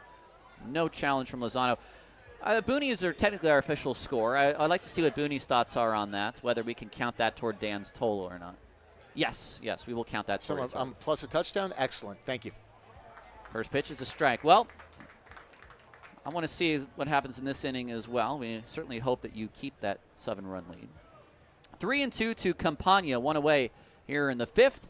Tanner's pitch is swung on and fouled away. We're talking with Dan Silvert, who is one of our proud Ballers sponsors and one of our regular listeners of Ballers Baseball on 860 AM The Answer, and a chatter in our YouTube chat. Let's see if we have any answers. Jeff and Nancy, are you not familiar with Filipino cuisine?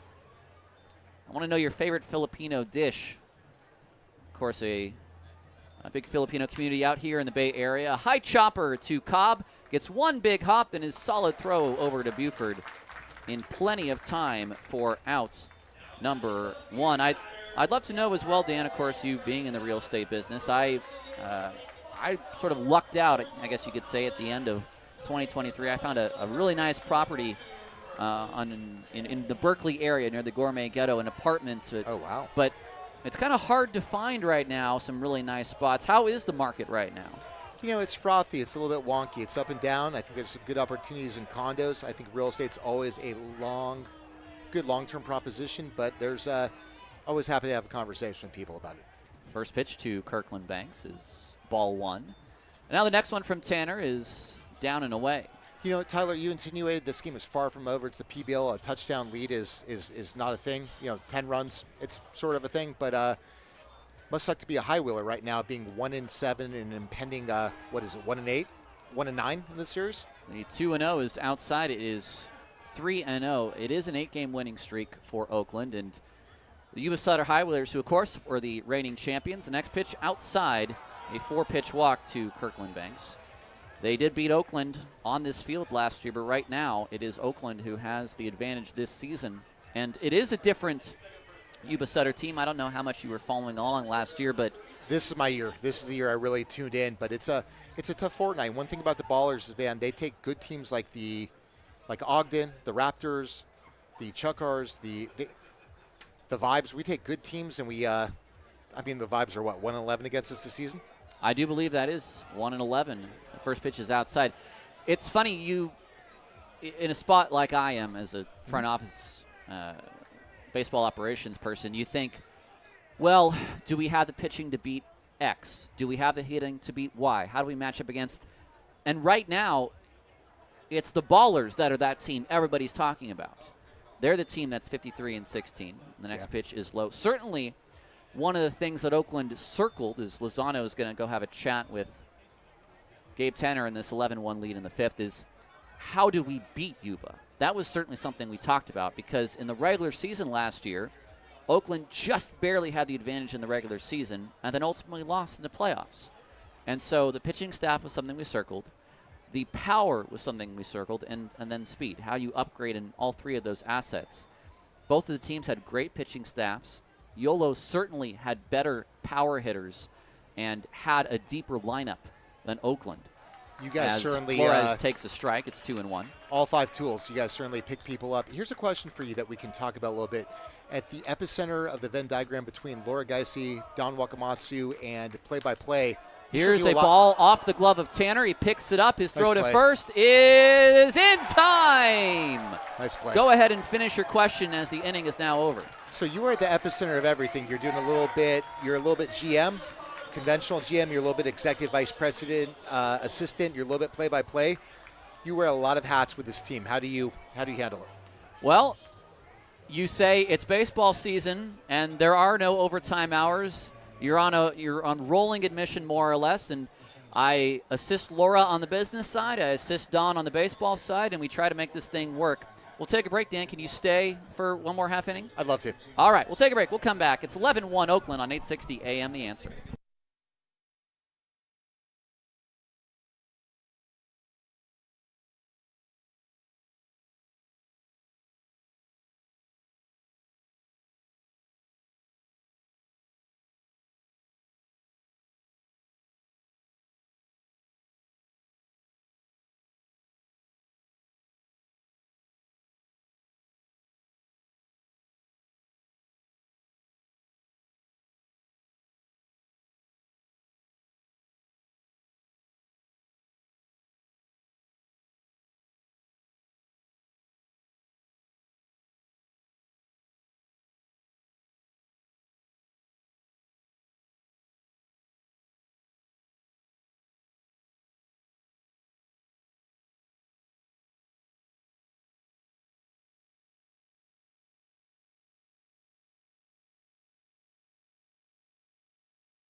Welcome back to Ballers Baseball on 860 AM The Answer. We move on to the bottom of the fifth inning. It's still our question on the answer segment. I want to know in the chat, what is a Filipino dish of your choice? It's also a celebrity fifth inning with Dan Silbert from Dan Silbert Homes, one of our good sponsors and one of our good listeners.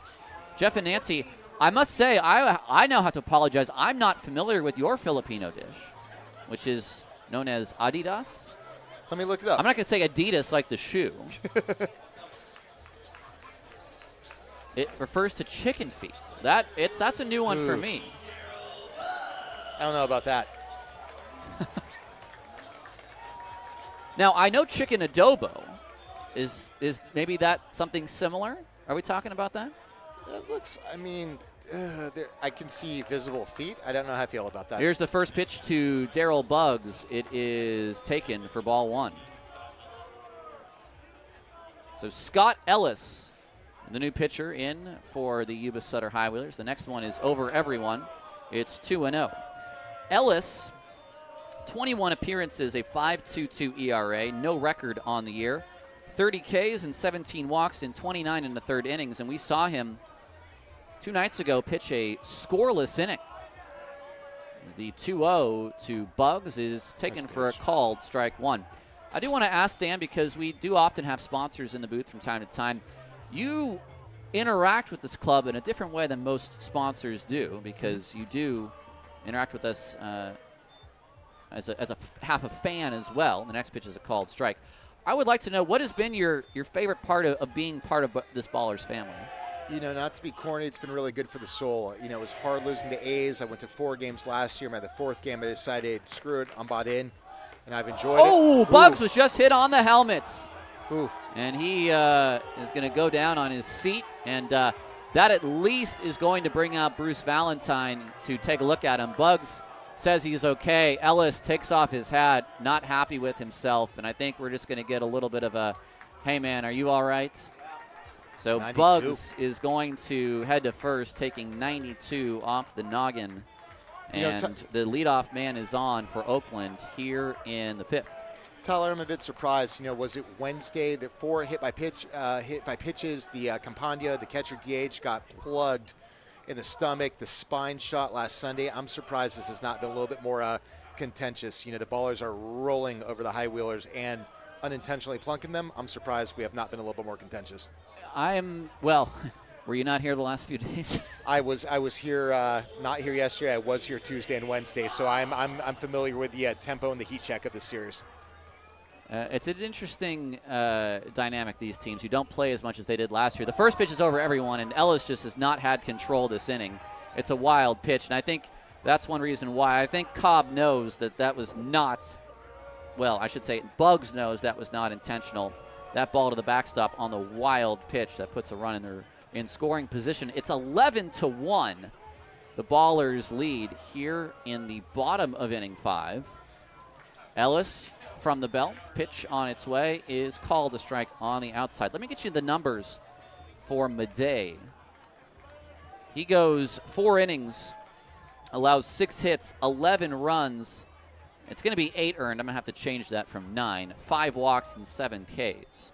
The 1-1 is down and away for ball 2. Tough one for Madej. Other than that first inning, he was grinding and that kind of fell apart on him. Runner at second, no outs. Ellis throws. Oh, that one hits Cobb. Ooh. Did that one hit him in the helmet as well, or may it got him in the shoulder, I think? Ouch. That one at 91 as well. And Alan Walker is going to have a chat say, I know you don't mean it, but let's try to get it under control. Yep. And no one's going to take it, because this is, I think, what we saw from Shears on Saturday, where 2 guys got plunked. We're just going to move along. But that is the wrong spot for someone to get plunked. I mean, it's just dangerous. And Ellis has overthrown the catcher twice in addition to the 2 head and neck area hit by pitches. First pitch to Santos is in the dirt. 11-1 Oakland.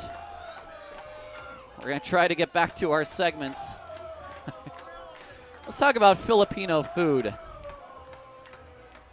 Oh, it's a slang term for Adidas. I see.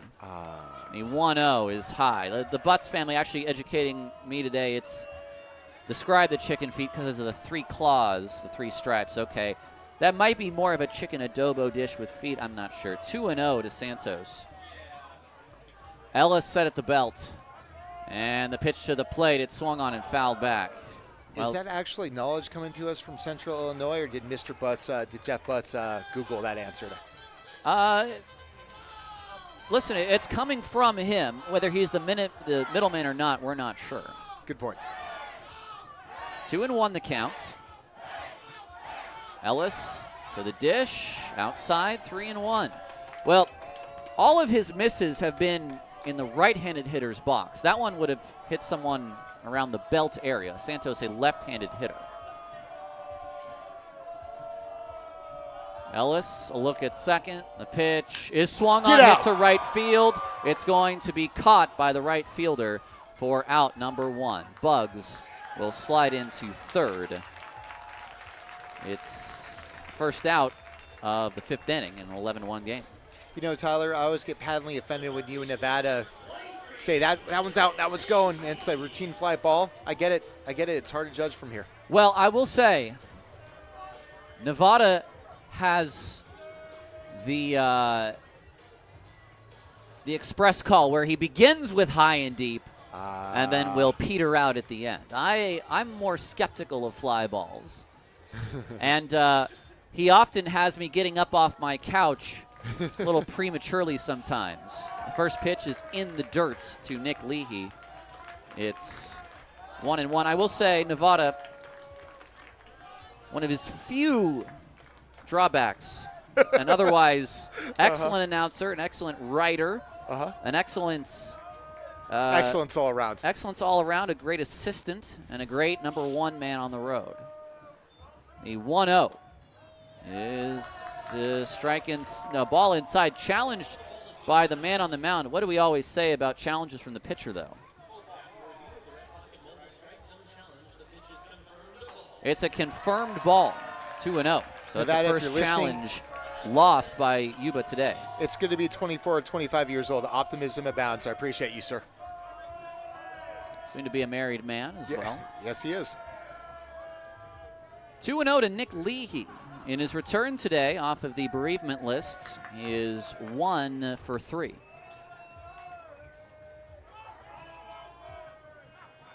There goes the runner, Cobb. The throw will go through, and it's a steal for Cobb. And down 10, or excuse me, up 10, I think the only way you can justify that is if you've just been plunked in the head a second time in a row. So it's a stolen base by Cobb. And it was ball 3. So the stolen base may matter little if this next one is out of the zone, which it is. It's ball 4. I do not see Scott Ellis being taken out anytime soon, which is, I will say, nothing against him, but it's not a great development because how wild he has been tonight. Here comes Jerome Williams to talk to him. They've burned up their pen this week, though, so that's a problem. And this will bring in the whole of the infield to have a chat. Tyler, quick question. You know, Major League Baseball, 7-1, 8-1. You're going station to station. You slow it down. How much does the physics of the PBL, change, station to station, and that stolen base, which was, a little bit aggressive for the spot? I think it's, when I have seen it, it's what is the inning? Are you up 8-0, 10-0 in the first and second, or is it the 9th and the 10th? Or excuse me, the 8th and the 9th? And many a time, I think the rule of thumb really is 7th or later, you see guys do the station to station. You really don't see guys swiping the extra bag. That is sort of the even in the Mountain States when I was in Rocky Mountain, that was sort of the rule of thumb is where are you in the game? Because, the Ballers last year were down 9 in the first and ended up winning by 10. You just never know in this league. As Almanza comes to the dish with the bases loaded and 1 out. The first pitch swung on and missed, a home run hack.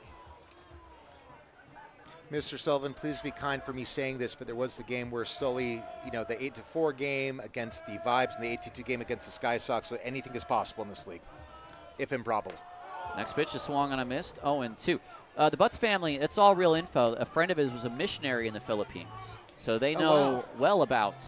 In fact, they may know better than me if they're using Philippine slang or Tagalog slang for food dishes. Beautiful. As I always like to joke, it's one of the best parts about growing up Catholic is the amount of Filipino food you get to eat. First pitch is high and away. Next pitch is high and away, 1-2. I trained Brazilian Jiu-Jitsu in Lafayette, and Filipinos are fun guys. It's a fun culture. 1 away here in the 5th. We're speaking with Dan Silver, one of our sponsors and YouTube interactors. The 1-2 is swung on and missed by Almanza over the changeup. It's a strikeout swinging, and there are 2 away. It's the first strikeout for Scott Ellis.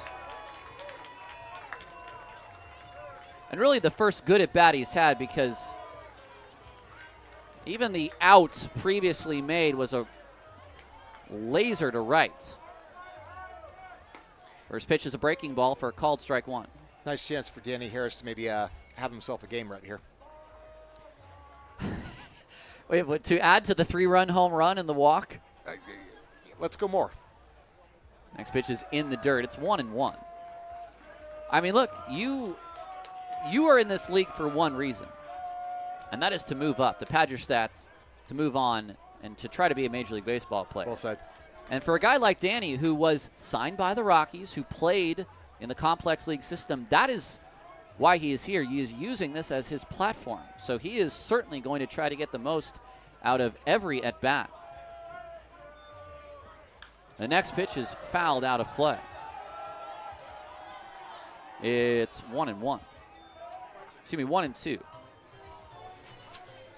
2 outs in the inning. Ellis has not allowed a run yet, despite the 2 hit-by pitches and the walk. It's what I might call a Gabe White inning from a series of yester season, or at least yester series, as the next pitch is high, 2-2. Tyler, have we had a Nevada Cullen appearance on the YouTube live chat yet today? That's a good question. I think he might have better things to do on a Friday night, but he has been He sure had better things active. to do on a Thursday night. The 2-2 is swung on and fouled back. What day is it? I think it's Friday. Okay. Listen, he sure was the king of Magic 8 Ball yesterday. You can fool me, man. The one day that I have about 5 hours to myself is Monday, so I never really know what day it is. Well said. I can relate. And Danny now will step out. It's game 70. We've got 26 more after tonight, and then hopefully more than just the necessary 2 games of that first playoff series. A 2-2, a ground ball foul. Do you have your tickets yet for that playoff series? I have my tickets, and I bought about 65 tickets for family and friends tomorrow. I'm all in on this team and this season. This has been magical. Well, they certainly hope that they can finish the job this year. They were second-half champions last year, first-half champions this year, as Harris swings and misses, and that ends the inning. Dan, I must say it's been a pleasure to have you one last time tonight. Tell us about the promotion you have going on tomorrow. Tyler, I'm sponsoring Rally Towels tomorrow. They're pretty well done. They're by Oaklandish. It's going to be first 500 fans. I'd imagine you have to get here about half an hour early to get one. I'll be sitting on the first base bleacher side. I would love to run into you guys. What a season. Good to see y'all. We take a break. We'll come back for the 6th. It's still 11-1. Oakland leads on 860 AM The Answer.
It's the top of the 6th.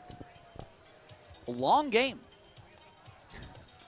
Each game longer than the last in the series. 2:57, 3:11, 3:13. We are approaching the 2-hour mark as we start the 6th inning. It's 11-1. Oakland leads. Gabe Tanner still on the mound against Parker Cadu.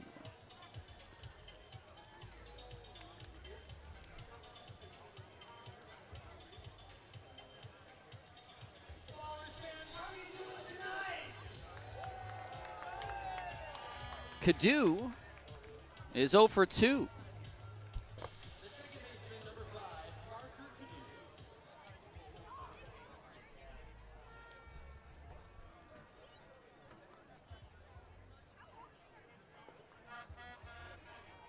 Gabe Tanner, who has only thrown 66 pitches to this point, fires in a ball that's hit out to left field, a broken bat single for Cadu. Now Parker Cadu, now that he's on base, can really show off one of his best skills, and that is his speed. He is tied with Bobby Leday for the team lead with steals at 29.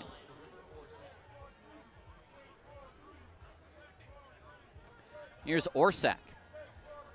Orsak has the lone run.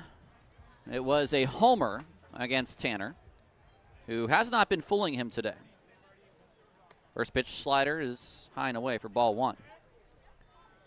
A double and a home run. It's 6 bases off of Tanner.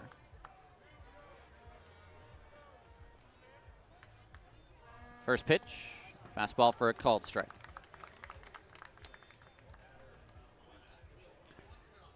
Ellis may pitch a second inning, despite how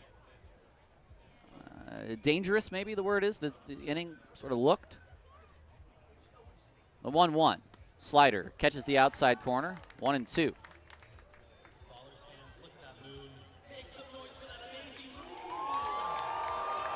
We're having a cheer for the moon now, which, Brendan, I need to know if that's a full moon. All right, it's full tonight. The 1-2 slider poked foul. I was corrected by our video board operator yesterday, who said it was only 97% full. 1-2 the counts to Orsak. These are the kind of things that happen in an 11-1 ball game. A 1-2. A ball hit out to right. Santos is there, backs up a few steps and makes the catch.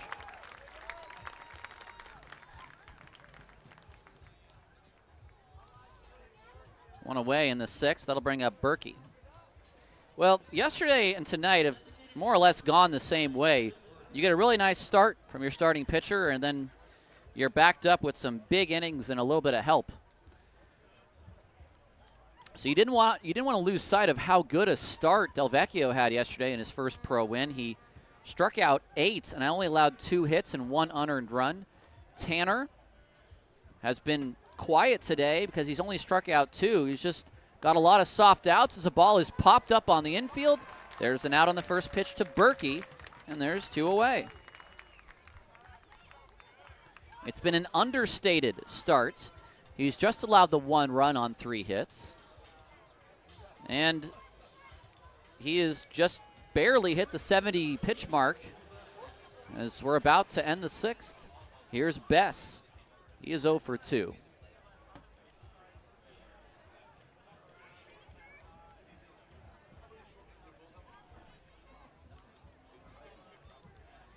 First pitch is down low.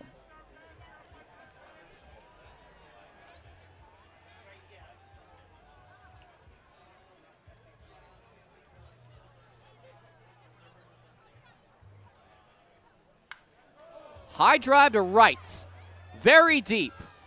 And Santos just looks up. That is into the Ballers bullpen for a home run. Bess, a 2-run home run, and it's 11-3. It's second home run of the series.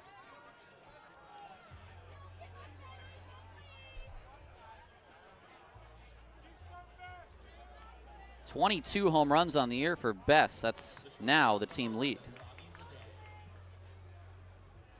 11-4 final yesterday, and 11-3 game now.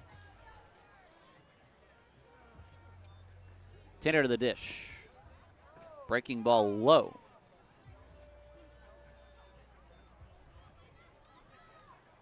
Leday, 2 flyouts to left. He's just missed it twice. 1-0. Low as well. 2-0 the count.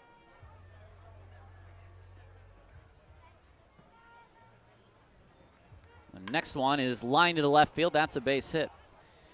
Well, as of now, folks, I know there was some chatter, but we're no longer in the magic 8th inning situation. Take it back. Remember, ASU education here. It is exactly the situation that you hit in magic 8th inning. An 11-3 ball game. Cooper Hex, the right fielder. The first pitch is swung on and fouled away. I joke about my ASU education. It was a fantastic education, I might say. And I would highly recommend anyone who wants to get in the fields of journalism or history in their either undergrad or grad programs. However, math I will make fun of. The 0-1 is down and in. Because that was not something at ASU I will say I got much education on, nor am I good at it generally. The 1-1. Tanner to the plates. Ground ball, foul. 3 hits in the inning.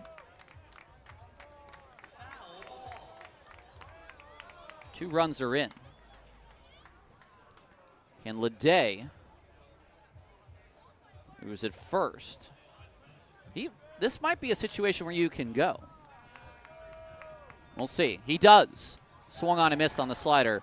The inning is over. 3rd K for Tanner. He completes 6 innings. It's 11-3 as we head to the bottom of the 6th on 860 AM, The Answer.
Welcome back to Ballers Baseball here in the 6th inning. It's an 11-3 ball game. I'm Tyler Peterson. Welcome back on 860 AM, The Answer.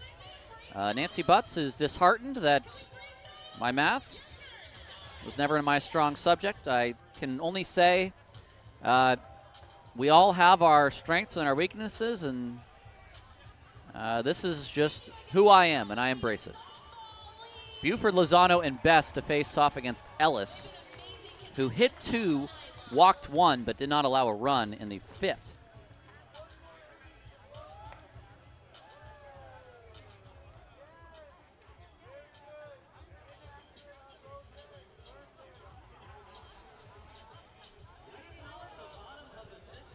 Buford tripled in the 4th.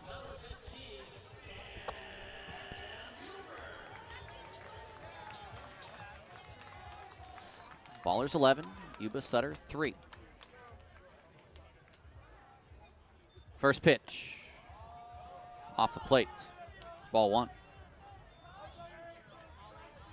Forgot to finish the previous inning. There's a lot going on behind the scenes here with no Nevada calling.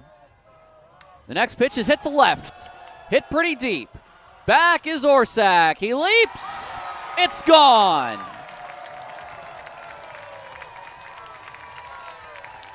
Buford waits back on the off-speed pitch.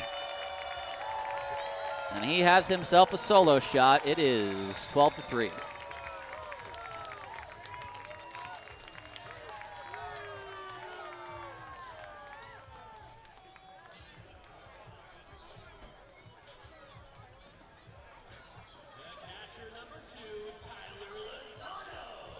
Here comes Tilo now. Tilo's been on base 3 times, has 1 hit. Ellis's first pitch at 93 for a strike. Reached twice on an E6. On both plays, runs scored.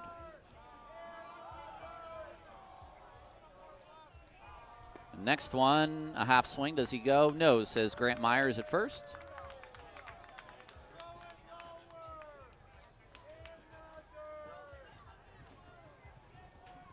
Day went the first 4. They're looking for a lot more innings from Ellis, who fires in a slider at the top of the zone. It's 1-2.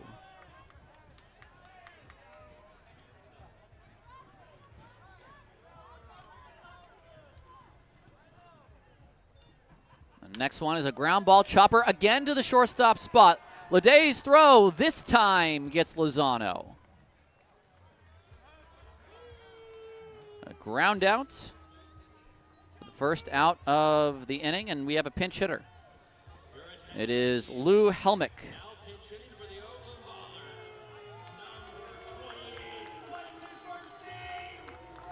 So Helmick comes in as the lefty for Best here in the 6th. First pitch, strike at the letters.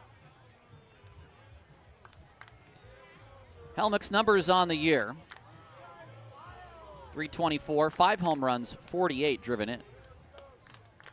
It's a fastball off the plate. It's 0-2, a quick 0-2 to Helmick.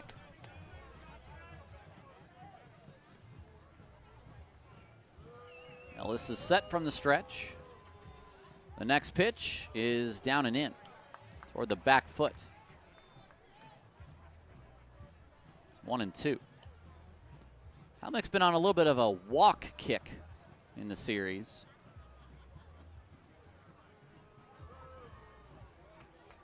And even walked as a pinch hitter on Tuesday. The 1-2 looked at off the plate, and Campagna wants to challenge.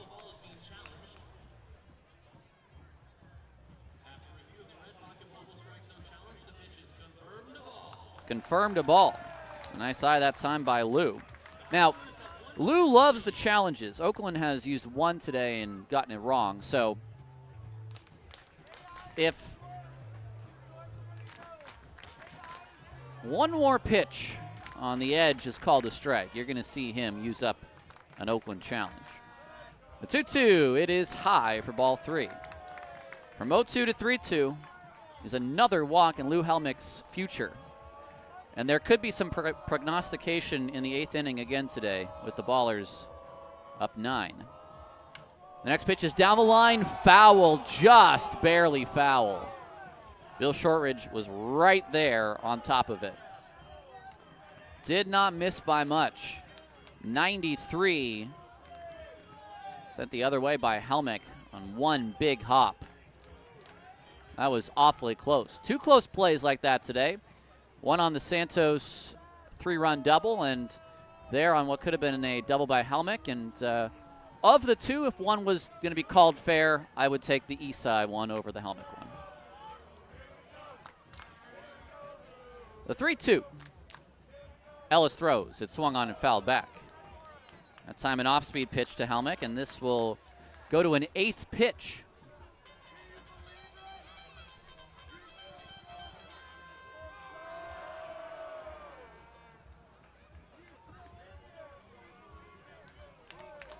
A 3-2 on its way. Ellis throws, and Helmick hits it in the air on the infield. It's going to be the shortstop, Leday, drifting, and will make a belt-high catch. A pop-out. It's sort of like he tries to make catches on dares or something. One-hand basket, like you were trying to snag a piece of gum someone threw to you. Here's Bugs.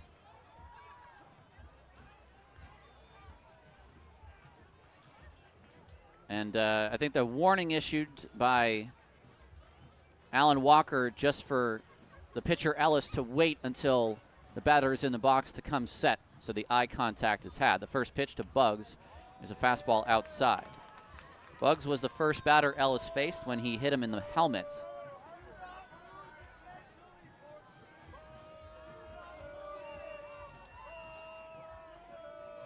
1-0. Fastball is outside, 2-0. Ellis at 45 pitches now in what is close to 2 innings of relief. 12-3, Oakland leads in the 6th. Pitch is in the air to right. Bit of a lazy fly ball. In is the right fielder Hext, and he'll make the catch for the final out. The Ballers add one more to the total on the Buford solo shot for Cam. It's a 12th home run on his rookie campaign. We go to the 7th. We're finally 2/3 of the way through, just a little over 2 hours in. It's the Ballers 12, the High Wheelers 3 on 860 AM. The Answer.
We move on to the 7th inning. 12-3 Oakland. 3 runs on 5 hits and 2 errors for Yuba. 12 runs on 7 hits, no errors for Oakland. That's right, 12 runs on 7 hits for Oakland tonight. Gabe Tanner's been great, working on a quality start. And he will have the 7th. He is only at 82 pitches. Now, Oakland's bullpen is a man short. This is the first time all year they've played with 12 pitchers. And it's because Leahy was activated and Silva was released before the game.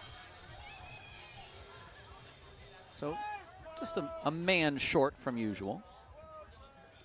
The first pitch is off the plates. It's 1-0.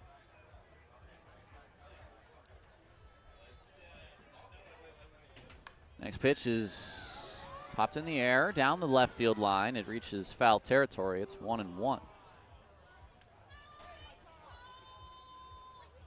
This is not Campagna. This is Connor Denning. Denning has been catching, which is a new catcher because he's not listed as a catcher. But Campagna, who certainly has taken his beating today. This is a high, deep drive down the right field line and into the Ballers bullpen. It's another home run to right field tonight. It's the 3rd home run to right field tonight. A solo shot for Denning. And it's 12-4. Holding on to that 8-run lead, just barely, are the Ballers, which only matters to the YouTube chat.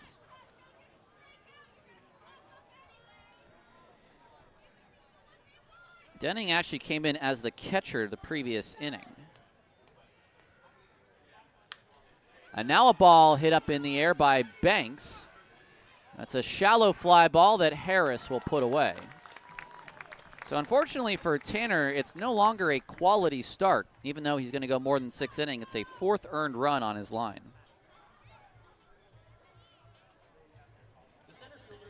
All 4 runs for Yuba tonight have come via the big fly. Solo shot for Orsak, 2-run home run for Bess, and a solo home run for Denning.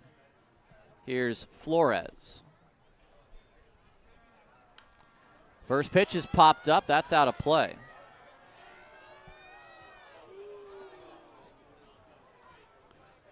Flores today is 0 for 2, a strikeout and a ground out.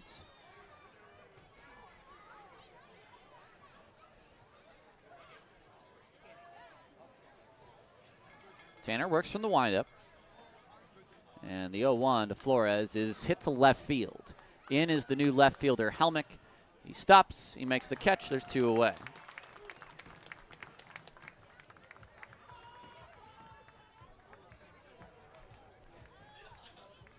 That'll bring up Parker Cadu. 88 pitches for Gabe Tanner. A righty warming in the bullpen that looks like Adam Bogosian, who wants a little bit of a forget me outing in the previous part of the series. Wants a chance to redeem himself, let's say. Just trying to find the right way I wanted to phrase that. First pitch is a strike to Cadu.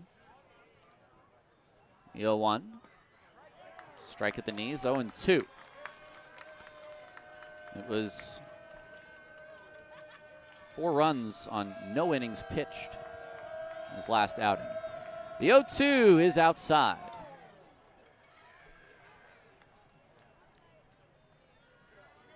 So you may see Bogosian pitch the final 2 innings of this ballgame. Tanner from the windup, the next one on its way, inside for ball 2. Not up far off the plate at all.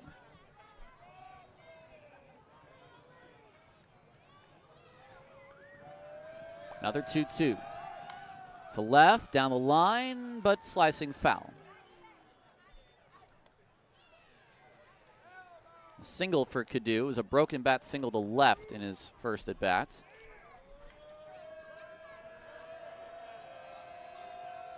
Tanner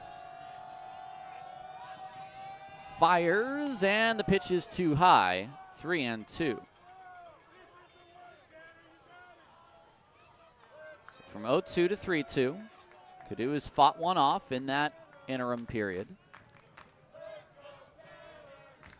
The 3-2 on its way. It is just low. Not close enough for a challenge by Lozano. And it is ball 4.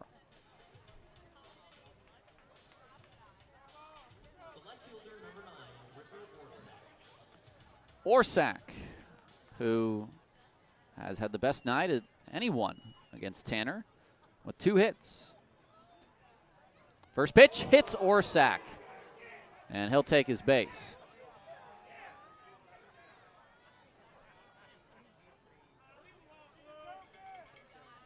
So Tanner will now face Berkey. I think it'll get a cockeyed look from Orsak on his way down.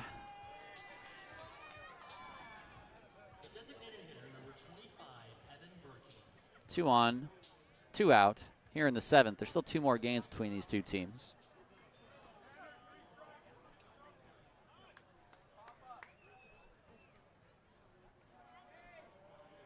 Berkey is 0 for 3. First pitch way outside, and well, Tanner now showing signs of the control wavering. He's at 97 pitches. So he may not face Bess, who's already homered off him. He's in the on-deck circle. 1-0. Berkey takes a strike at the top of the zone. Just one challenge for the High Wheelers remaining in this game. It's a 12-7 Oakland lead with 2 outs in the 7th.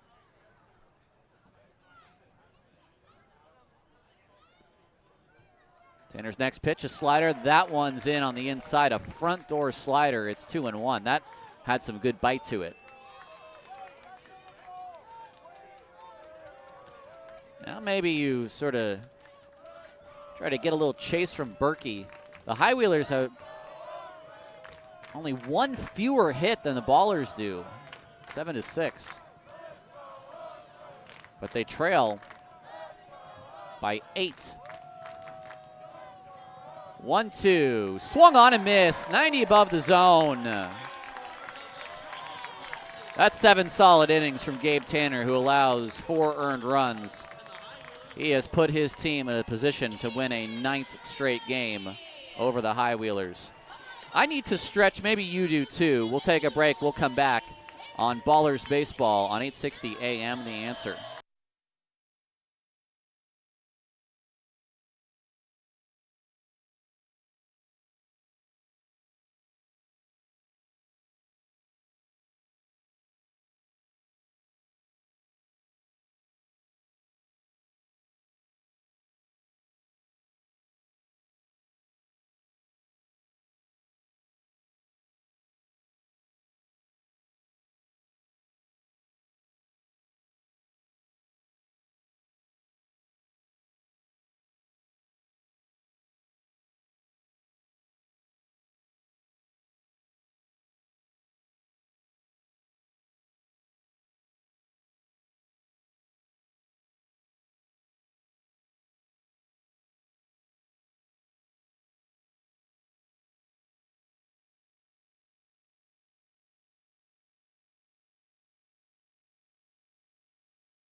That was a good stretch. I don't know about you, but I enjoyed that, and I needed that. It's a 12-4 ball game here in the bottom of the 7th.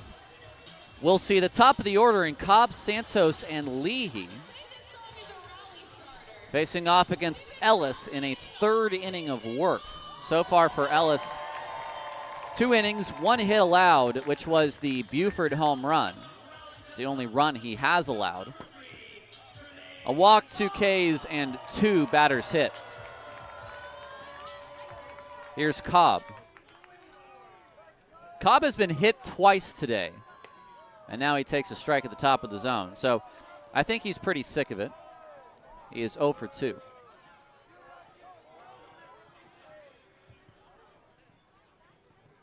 Yo 1. That's fouled sharply down the line. Past James Harris at first, who celebrated his birthday yesterday. A fellow Raider fan. He and I do talk about the silver and black quite often, and the Raiders played yesterday on his birthday. A preseason tie. 0-2. Cobb down the right field line, again foul.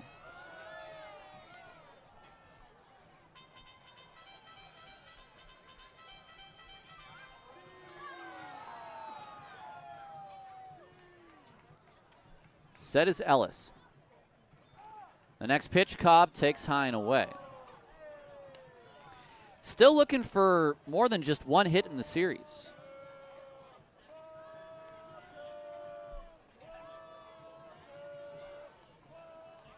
The 1-2. Just off the plate. 2-2.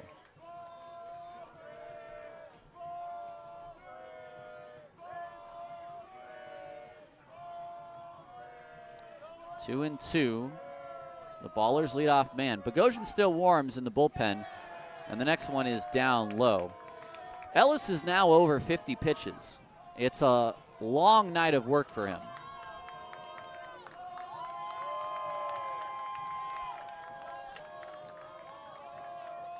It's a full count.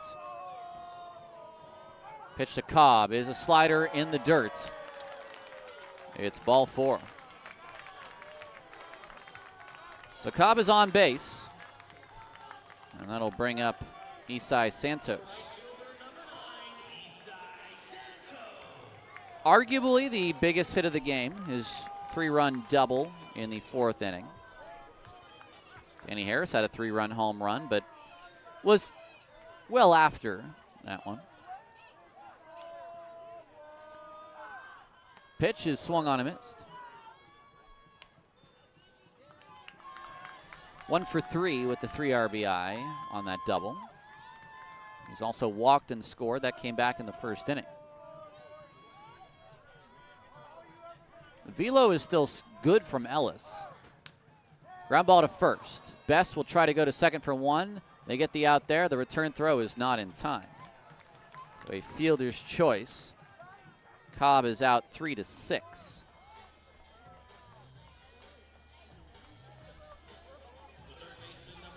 And that'll bring up Nick Leahy. Lee's been on base twice, a single in the first, a walk in the fifth. 1 for 3 officially.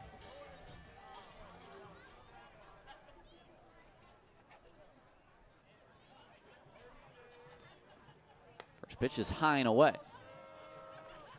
1-0. Let's get you some scores from around the Pioneer League. I think we're overdue for that. In what is another barn burner, Ogden again with a comeback against Colorado Springs. 1-0 to Lee. He has swung on a miss, chased the pitch outside. 17-11, the Raptors win. And the pitching for Colorado Springs is right now keeping them out of a potential playoff position. 1-1 is low because their hitters can hit, man. We saw that here. But they just can't put it together otherwise. Idaho Falls trying to right the ship at Great Falls. They're up 11-5 after dropping the previous 2 games. 2-1 is high. They're in a playoff position as things stand today. Glacier a 3-2 win over Billings. And they are trying to make a second half move, the Range Riders. The rover back to first is Santos. Grand Junction 4, Boise 13. That game in the bottom of the 8th. The Hawks also in a playoff spot as things stand today. Ellis throws, and the pitch is a strike on the outside corner. It's not going to be challenged by Leahy, who did take a step to first base.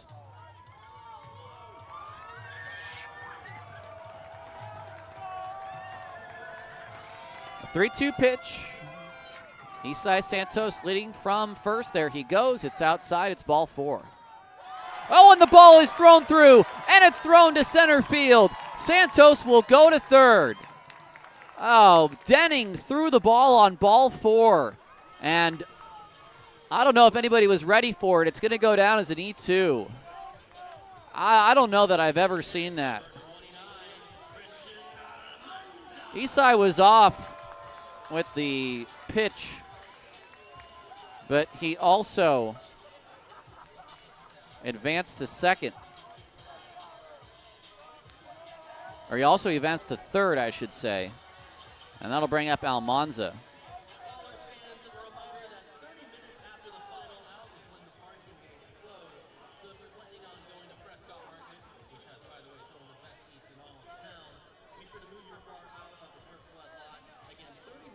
Two walks in the inning. One of those walks was erased on the fielder's choice that Santos hit into. One other score in the league. Missoula 5, Rocky Mountain 4, and this is just going to be a brutal stretch for Rocky Mountain, who have to play the Paddleheads for 6, and then are going to have to play this Ballers team for another 6. I mean, that is not going to be easy for them. That's what they have to be thinking, surely. Almanza against Ellis. Ellis struck out Almanza. He's 1 for 2 today with a home run. He's walked twice, scored 2 runs. The first pitch is a called strike.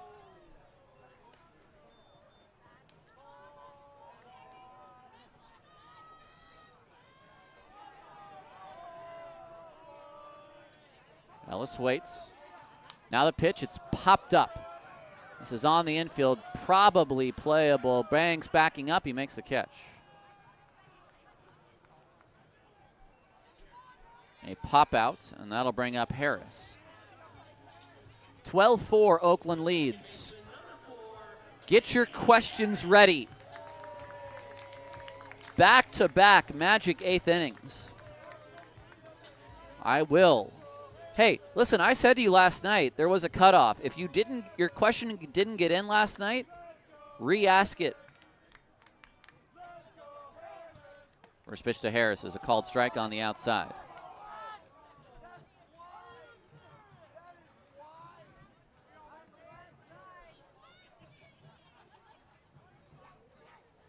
Oh, 0-1. Harris takes in the dirt, gets away from the catcher. Both runners will advance. We're going to see what the ruling is. Whether that's a pass ball or wild pitch, it was Denning. I don't know if that ball bounced. It is now 13-4.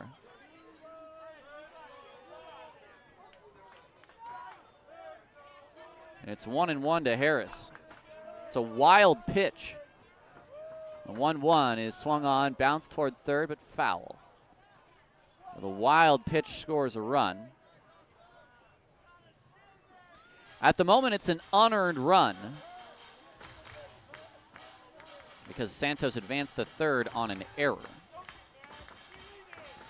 It's 1-2. If Harris were to single, however, it would turn it into an earned run. The 1-2 pitch, a ground ball toward the right side. It is past the dive of the second baseman. They're going to send Leahy home. The throw is a little bit wild. It now gets away from the catcher, and Harris will head to second. That's going to be an E9. So it will make the other run earned.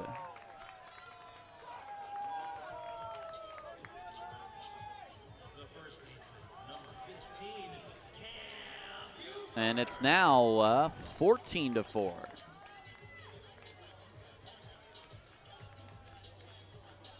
Last night did not have the feeling that tonight has. This feels a little bit more like a laugher. It's 14 runs on 8 hits.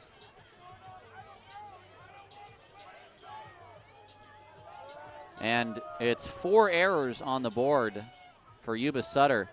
They're not a team that makes a ton of errors, only 76. That's fewer than Oakland. But they have made quite a few errors in this series. The first pitch to Buford is outside for ball 1.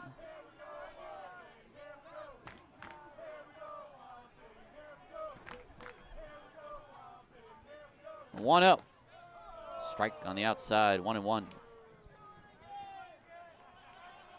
Well, you've had plenty of time for the Magic 8 ball. And yes, Connor, if I had a Magic 10 ball, we could use that too. A 1-1 in the dirt. Well, Ellis, I don't know as a high wheeler if he's ever thrown 70 pitches. If he hasn't, he has now. A righty warming in the bullpen. If it is a pitcher. 2-1 is swung on a miss. Cam chased way high. I mean, we are in position player territory now for Yuba Sutter. Wallace is on the bench. Barusa is on the bench. 2-2 swung on a miss. Cam chased way high. The inning is over. It's 2 more runs for Oakland. We move on to the 8th. It's time for a Magic 8th inning, 14-4. The Ballers lead on 860 AM The Answer.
A Magic 8th inning here on 860 AM The Answer. Ballers lead 14-4. in any game this season or last. Or, as the Butts family may know, if you have been with me for the long haul in my career, if a team is up or trailing by 8 runs in the 8th, we have an opportunity to ask a Magic 8 Ball some of life's pressing questions, like omens of old, like owls flying overhead, like burning bushes. We have a Magic 8 Ball to which we can get the answers to our needs and wants. So if you are in the YouTube chat and you have something that you would like to ask the Magic 8 Ball, now is the time to do it. Cuba Bess stands in. He homered off of Gabe Tanner, a new pitcher here in the 8th. It's Adam Bogosian. And the first pitch from Bogosian is outside for ball 1. Bogo is 2-0 this year. This will be his 22nd game, a 5.24 ERA, 2 saves on the year. The 1-0 pitch is down and in, 2-0. Bess is 1 for 3 with that home run. Tanner, 7 innings, 6 hits, 4 runs all earned, 2 walks, and 4 strikeouts. The 2-0 to Bess is taken low for ball 1. Dan has a question, although it's not a question the 8 Ball can answer. So, Dan, if you'd like to put that in the form of a question the 8 Ball can answer, I will ask the 8 Ball. Here's a strike. Jeff and Nancy have a question. Oh, mighty Magic 8 Ball. Will Nevada Cullen change his mind and return to the broadcast booth next season? The 3-1 is inside for ball 4. Let's ask the Magic 8 Ball. Although I have a caveat. My reply is no. So it sounds like everything will be fine with the marriage then.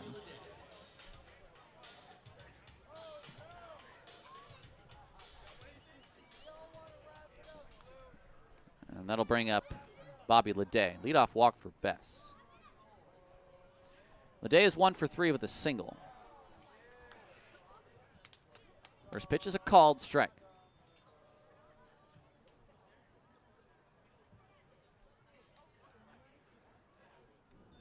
Bogosian to the plate, a high chopper to third. It's Leahy to second for 1. The return throw to first, 2. A double play, 5-4 to 3 around the horn. Gets the speedy Leday, and Bogo, who is a double play specialist, gets yet another. And that'll bring up Cooper Hext.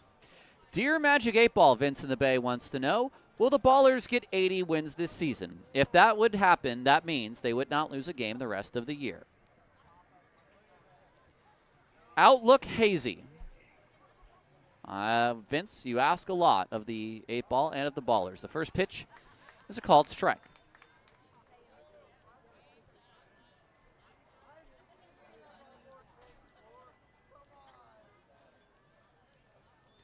The 0-1 now is swung on and missed. A quick 0-2. I am telling you there's a chance because mathematically it's possible, and the 8 Ball is not ruling it out. 0-2. Bogosian is set. Looking for a quick 8th. And the pitch is low. Oakland with 2 challenges left in the game.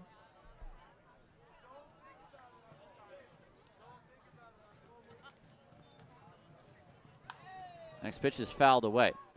I will adjust the next question. Diane wants to know, Magic 8 Ball, will Billy Horton make it the rest of the series without another, let's say, ejection? Concentrate and ask again.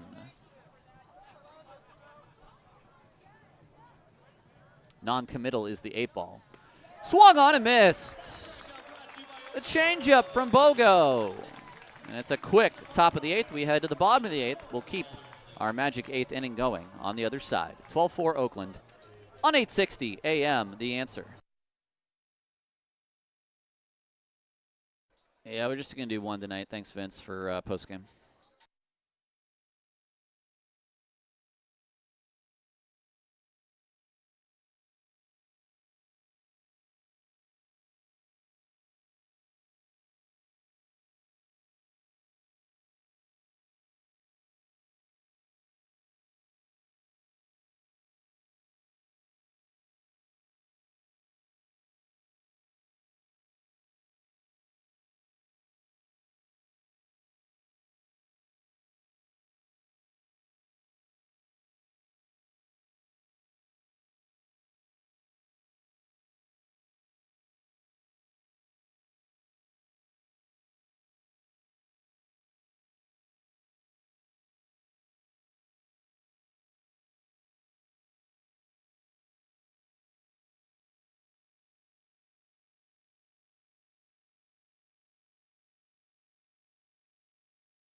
Bottom of the 8th, a magic 8th inning. Welcome back to Ballers Baseball on 860 AM The Answer. I'm Tyler Peterson. You are you, and I appreciate you for being you and asking the 8-ball questions. Jeff and Nancy, I do believe the 8-ball answered your question on Nevada. I believe it said my reply is no. Let's see what we have. Dan, you've had a lot of play today on the broadcast. I'm going to skip yours for now. Scott Gladstone wants to know, dear Magic 8-Ball, if the Range Riders didn't have to play the Ballers so much this season, would they be in playoff position? It is certain, Scott. The the Glacier Range Riders yet again beat the Billings Mustangs. And we do say thank you, by the way, because the Mustangs, with a poorer finish, will make the pick that Oakland holds in the Florida draft from the Tyler Shelnut trade an even better pick, so long as the Mustangs keep losing. Lozano to face off against Crescent. Crescent had a pretty clean inning a couple nights ago. He comes in for Ellis, and the first pitch to Lozano is fouled away. For Scott Ellis, it's 3 innings of relief. He allows just 2 hits, 3 runs, all of them earned. He walked 3, he hit 2, and he struck out another trio. The next pitch, a big breaking ball by Crescent. It is strike 2, although challenged by Lozano. It's confirmed a strike on Lozano. The Ballers have lost 2 today. Crescent on the year, a 6.85 ERA, 16 appearances, 4 starts, a record of 1-2. He's struck out 45 and 43 in a third, and batters are hitting .253 against him. Here comes the 0-2 to Lozano. He swings and misses. An off-speed pitch at 81. He picks up another K. It's the 11th K for Yuba pitching today.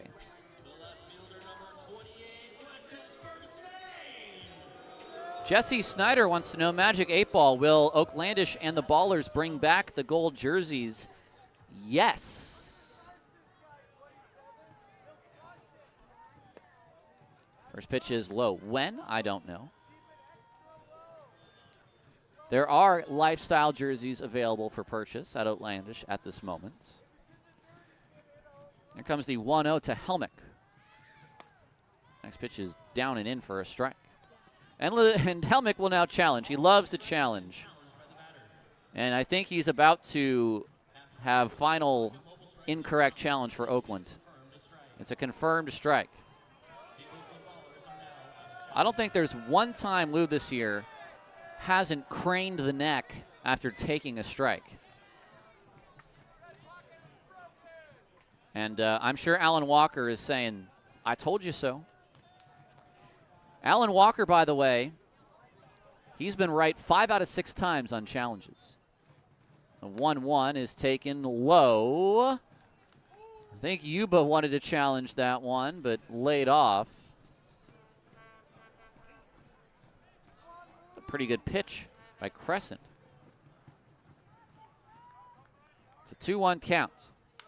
Line down the line. It should be 2-2.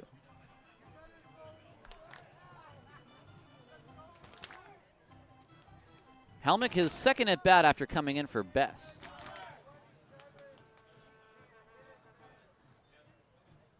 The next one, a half swing. Does he go? Yes, says the umpire at third, Bill Shortridge. And Lou, I don't know what he's asking. It's almost like he was asking for the umpire to appeal again, but says a few things that I'm sure are said in German, which Bill Shortridge probably can't understand. It's a second strikeout on a swing for Crescent in the inning, and that'll bring up Bugs. 14-4 Oakland leads in the bottom of the 8th.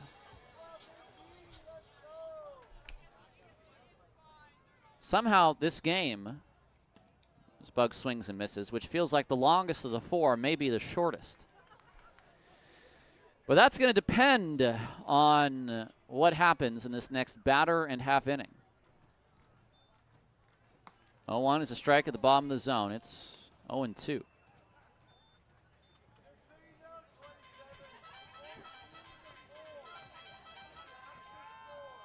Crescent is set.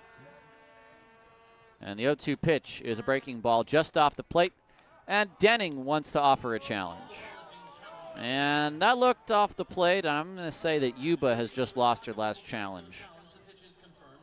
It is confirmed a ball, and Alan Walker, another feather in his face protector. 6 for 7 on challenges tonight is the home plate umpire.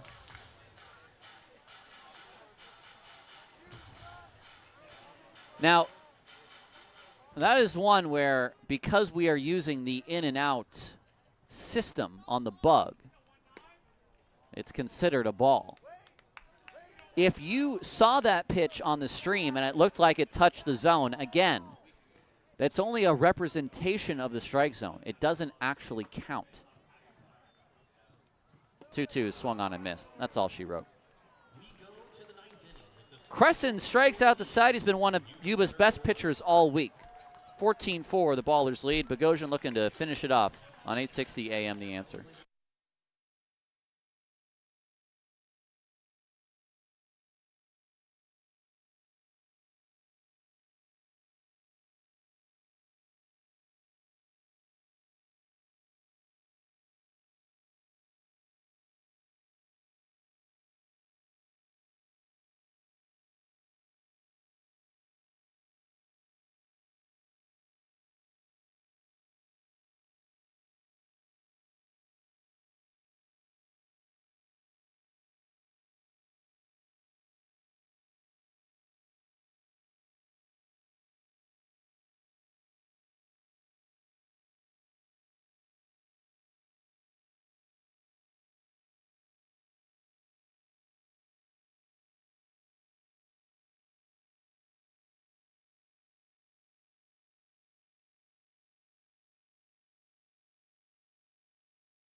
Ballers baseball on 860 AM, The Answer.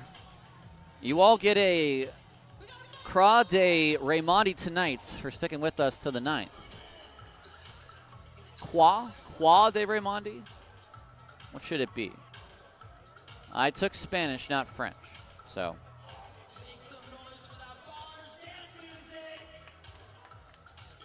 Bogosian to face Denning, Banks, and Flores, and what could be the final 3 outs, final 3 batters for you, but we'll see if anybody gets on.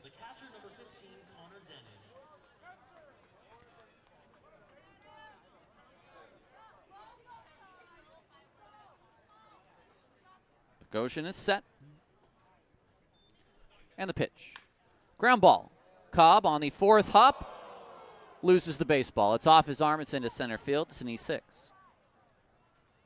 It just rolled up the arm of Cobb, who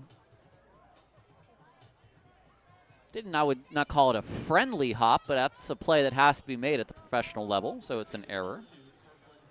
It's the first error of the night for Oakland, and here is Kirkland Banks.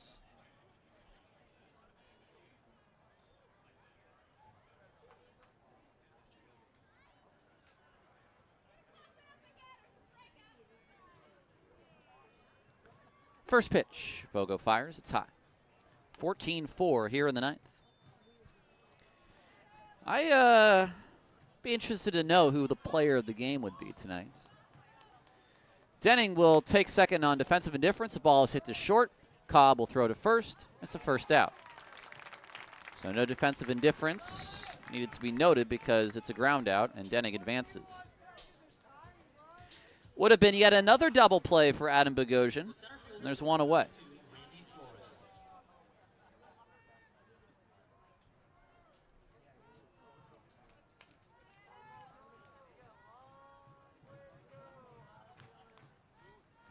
Flores with the man at second. First pitch, fastball is off the plate. We are on natural the rest of the way. No challenges allowed.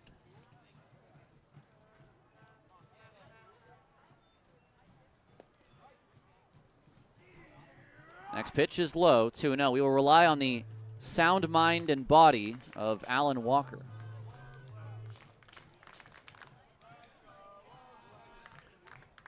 Two up. Line drive, right field, base hit. Charging in is Santos. Denning is going to be held up at third. The throw comes home. Flores has himself a single.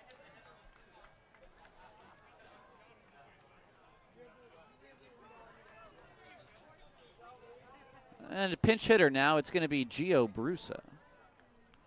Your attention, please. Now pinch hitting for the Yuba Center High Wheelers, number 19, Gio Brusa. Brusa will hit for Cadu.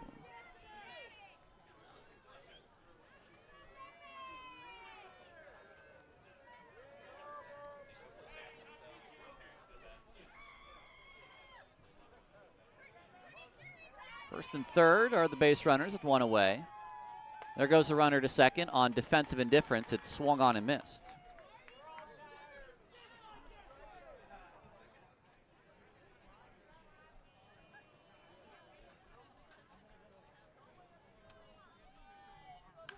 Now Brusa shoots one down the right field line. That's out of play. It's 0-2.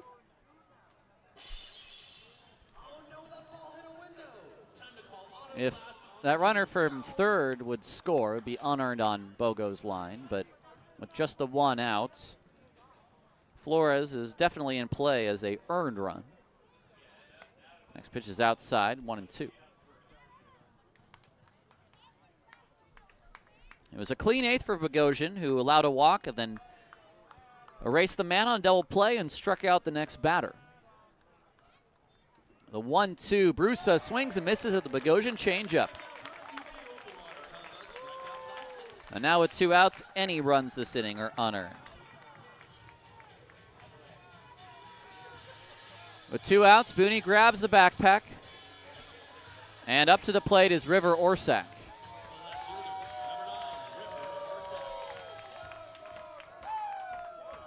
Orsak, a home run and a double today. The first pitch is a strike at the knees.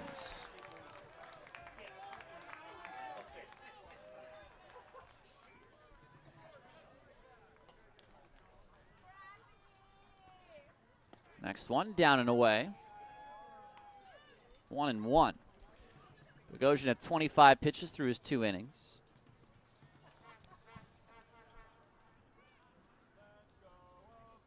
The 1-1.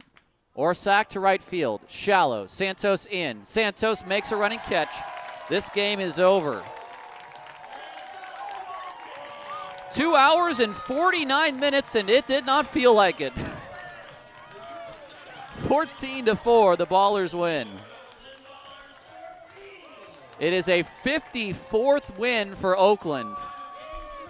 They are 54-16 through 70 games.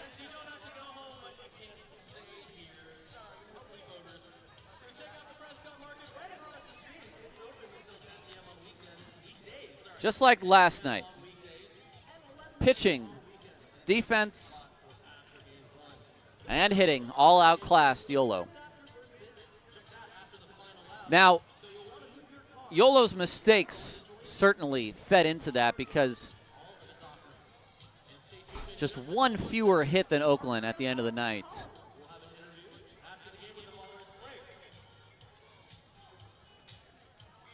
But 10 fewer runs. Aubrey Tolliver is standing by. Looks like she's going to grab a member of this winning ball club. We'll see who it is. And it looks like tonight's winning pitcher. So I'm going to send it now down to Aubrey, where she is standing by with Gabe Tanner. All right, Tyler, here he is. Gabe Tanner. Gabe, 7 innings strong. This offense really produced some runs. What is it like pitching behind such a great lead? Man, it's so nice. You know, when you have that support by the guys, offensively and defensively, I have no doubt. Pop-up goes up, I'm not even looking. You know what I mean? So, a lot of confidence. That is an absolute nice way to pitch. Sixth win you earned, 6-0 now in the season. What has been going right for you? What has really been sticking, and what's been your go-to? Trusting everything I have, you know, having confidence up there, and knowing my guys are going to support me. Now, you play, we have Michael O'Hara here hyping us up.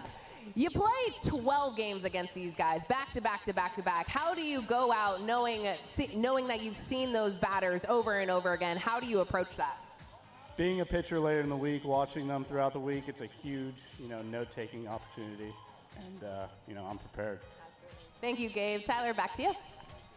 Thank you, Aubrey. We'll take a break. The Ballers got 9 on it. It's 9 wins in a row for Oakland against Yuba. And we will have the Ballers postgame show right after this on 860 AM. The Answer.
A 9th straight against the High Wheelers, a team that is 54-16. Do you know what that win percentage is? Well, I don't offhand, but I will get the old calculator out, and I can tell you that 54 divided by 70 is a win percentage of just over 77%. They're winning more than 3 out of every 4 games. It's incredible. The longest losing streak, which occurred 3 times this year, is 2. That's their longest losing streak of the year. And this is now their second longest winning streak all time. 12 is the record set between Boise, Rocky Mountain, the two Rocky Mountain series. But we're at 9, and it's been all high wheelers, 9 straight against Yuba. They win the series of the 12. They now win the series at home, and they're 1 win away from before the third series even starts, winning the season series of 18, which is crazy. The totals on the night, 4 runs, 7 hits, 4 errors for Yuba Sutter. The Ballers, 14 runs on 8 hits and 1 error. Time of the game was 2 hours and 49 minutes. The attendance I do have, did not give it earlier, 2,304. Well, you can point to a couple of other big games. Isai Santos drove in 3. He scored 3 times. Danny Harris, 2 hits, brought in 5 on the night. Gabe Tanner, 7 solid innings, allowing 4 runs on 3 home runs. It's just more of the same from this club, and you think they have to have a bad night eventually. When they have a bad night, they still win. It's pretty incredible. They really just are not out of games whatsoever. You can say it as sort of this cliche thing after games. Hey, we never feel like we're out of it. Trust my boys around me, yada, yada. But really, realistically, you can. I have not seen a team like this. And there is an argument to be made, and pretty soon it may not be an argument. It may just be fact that this is the best Pioneer League team ever. Certainly in the unaffiliated era, but the question is ever with an underlined, bolded, italicized with quote, just whatever you want to put on it. They are incredible.